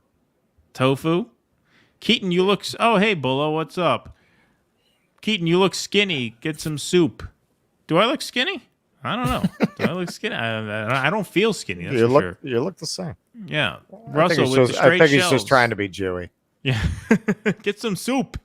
Your Get skin some and soup. bones. Yeah. Russell with the straight shells. What happened to living on the edge? I don't even know you anymore. Oh, well. You know what? The crowd was getting a little too bloodthirsty for my taste. You're not going to take me out that easily, you fuckers. You fucking depraved bastards. Thank you, Bullock. The most depraved audience on YouTube. That's the most depraved audience. That's going to be our slogan. We start doing live shows. Live in front of the most depraved audience. Thank you, Bullock, for the donation. Keeper of Tracking. Thanks for the $2. For once, I was in agreement with Robbie's reaction to the Brianna thing. Sure. That was everybody was. I mean, that was such a great reaction because it was so natural. Yeah, it was just so real. It was. They obviously didn't rehearse that part. Like he clearly didn't see that coming. I'm sure they rehearsed some of these segments on these shows. I would imagine. Yeah. But that must have taken him by surprise. Well, and then he I don't know what the dynamic is there, but he very quickly snapped into Sorry. I've watched it quite a bit because I had to do that editing. I think you're right. I think Robbie is trying to just be a normal person, and as a normal person, he just doesn't even want to talk about this. He doesn't give a shit. Right. Well, that's. I mean, he is a libertarian almost by definition. Right. They don't give a shit about that stuff. Right. You know. This is from Rumble, a Rumble rant from Stone122112. Thank you, Stone. Been listening to DD since Wedding Gate and also do DoorDash. All right, good on you. Hoping for more Double Ds in the near future. Yes, we are on 3 times a week, so we will be around plenty. Next show, Wednesday at 8 p.m. We got Nick and CJ from RBN coming on Wednesday night, so that'll be a lot of fun. We'll have a super panel there. Meteor Dreams. Thanks for the $1.99. Birthing person and bonus hole is why she's cuckoo. Is that you're talking about Anna, I assume, or Bree? Zach, thanks for the $1.99. You must love their pharmaceuticals and take them too. What was I saying that triggered that response? I don't know. I did say something earlier. I mean, is that because we didn't like? Was that? That was not too long ago. It was the 9:54 he sent that. I was going to say, was that when we were talking about RFK's ripped body? But that would have been a while back. Unless maybe, Zach, you're a little behind on the stream. Garble, shouldn't have missed Jimmy's show in Albany. Yeah, he was in Cohoes, which is a suburb of Albany, which is close. Yeah, and, but we're going together. But we're going. We're going together. Yeah. August 25th. August 25th. Gramercy Theater. We'll be there. Russell and I both. So yeah, I will make that one. We're dressing as Batman and Robin to really throw him off. Yeah, right, exactly. Yeah, we're gonna heckle him. Yeah, from the audience. We're sitting in the front row, dressed in tights. Grifter, boogaloo, boogaloo. Yeah, we're gonna yell that out. Where's your boogaloo, boys, Where's Jimmy? your Hawaiian shirt, you boogaloo motherfucker? So anybody who's at the show and they hear that'll be us. Yeah, that'll be us. Yeah. Buckeye fan $4.99. Even with my disagreements with the host that left TYT did throw them under the bus with the trans panic nonsense. You're talking about like, who was it? Who else left TYT over a disagreement with them? I know Jimmy left because he was going to do his own thing. Who else like quit and opened up their own shop? Jordan, but they fired Jordan. I'm not sure. I think if you're like Chloe Cole, who is suing Kaiser Permanente because they started putting her on hormone treatments at 13, I don't think she feels it's a panic. I think she feels like her life, her body, and her future was completely destroyed. So maybe think about it from that angle before you call it a panic. Right. Keaton, you said the shit Cenk libs must do 2 things. I was adding a third. Oh, okay. All right. Interesting. I'll go back. I will go back, Zach. Thank you. I think we got one more, right? Yeah. Buckeye fan, $1.99. Thank you very much. TYT is trying to narrow the debate between Dems and Reps. Yeah, I'm very curious to see what these channels do after the primaries are over and you got Cornel, Biden, DeSantis, or Trump. Like, what do they do at that point? That's going to be a very telling moment. How many of these big channels are actually going to go all in for Cornel West? Oh, TYT, no fucking way. TYT, no way. No way. And the smaller ones, I mean, Kyle. I can't see him doing he's that definitely going to. No, he's not going to go for Cornel. He already said he should have from the beginning been running as a Democrat on the other side of a quantum split. Where Marianne didn't exist, I would support him. He did that whole hand jive with that whole thing. Dole, no. I mean, almost none of them. The Van Boys, you never know. Maybe. It's Maybe. hard to say. Hey, it'd be a good way for them to build the channel. Mosaic, thanks for the $2. Russell, 100% right on trans, 99% wrong on China. LOL. Oh yeah. Well, I will have you know. I have a book on China right here, motherfucker. When'd you get that? Oh, God, I've had this for a long time. Yeah. I've had this for a while. Yeah. Meteor Dreams. Keaton, sometimes you have the Sam Cedar cadence, LOL. Is that true? Do I sound like Sam Cedar sometimes? My what? My rhythm? Cadence is like a rhythm, right? Maybe I do. I don't know. Sam is a fellow tribesman, So it could be, you know. We're all related. We're all related. cousins. All cousins, exactly. Don't call Robbie libertarian in front of Larry. He doesn't Oh, in consider front of him Larry libertarian? Sharp. I see. Larry doesn't. Are they like, enemies? Were they enemies? Is it like a me and Zach thing? Is that his illegitimate kid? Right, exactly. Yeah, not Zach Boyles. He's talking about Zach from the Vanguard. Yeah. Okay, I didn't know that. I didn't know that Larry Sharp doesn't like Robbie. Yeah, that's a feud we can get going. We can get some clicks out of that. Oh yeah. Let's start shit. Let's start some shit. All right, folks. That's all we got for tonight. We appreciate you all being here very much. Thank you. You were a great crowd. Over 800 on the YouTube side, 150 over on Rumble. Thank you guys very much. You guys are a fantastic audience. We will be back here on Wednesday nights at 8 p.m. with Nick and CJ from RBN. That'll be a lot of fun. And we hope you guys can subscribe to the channel, like the stream on the way out. For that show, we're only doing pop culture and culture war issues. Yeah, right. Because that's what they're into. That's what they're into over there. We're just covering comic books and trans rights. Exactly.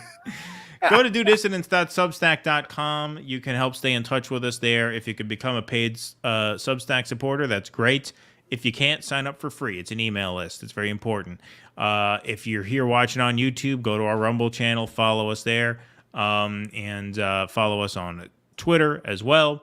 And we will be in touch with you all. Thank you very much for being here tonight. Patreon.com/DoDissidents. If you want to support the show, supporters get access to call into the show as well as access to 2 exclusive Patreon and Substack supporter streams per month. Our next one will be coming up probably end of next week, early the following week. We will see, but coming up fairly soon. And we will be in touch with you all Wednesday night at 8 p.m. Until then, be safe and be well. Thank you all very, very much once again for watching. Courage. Please clap.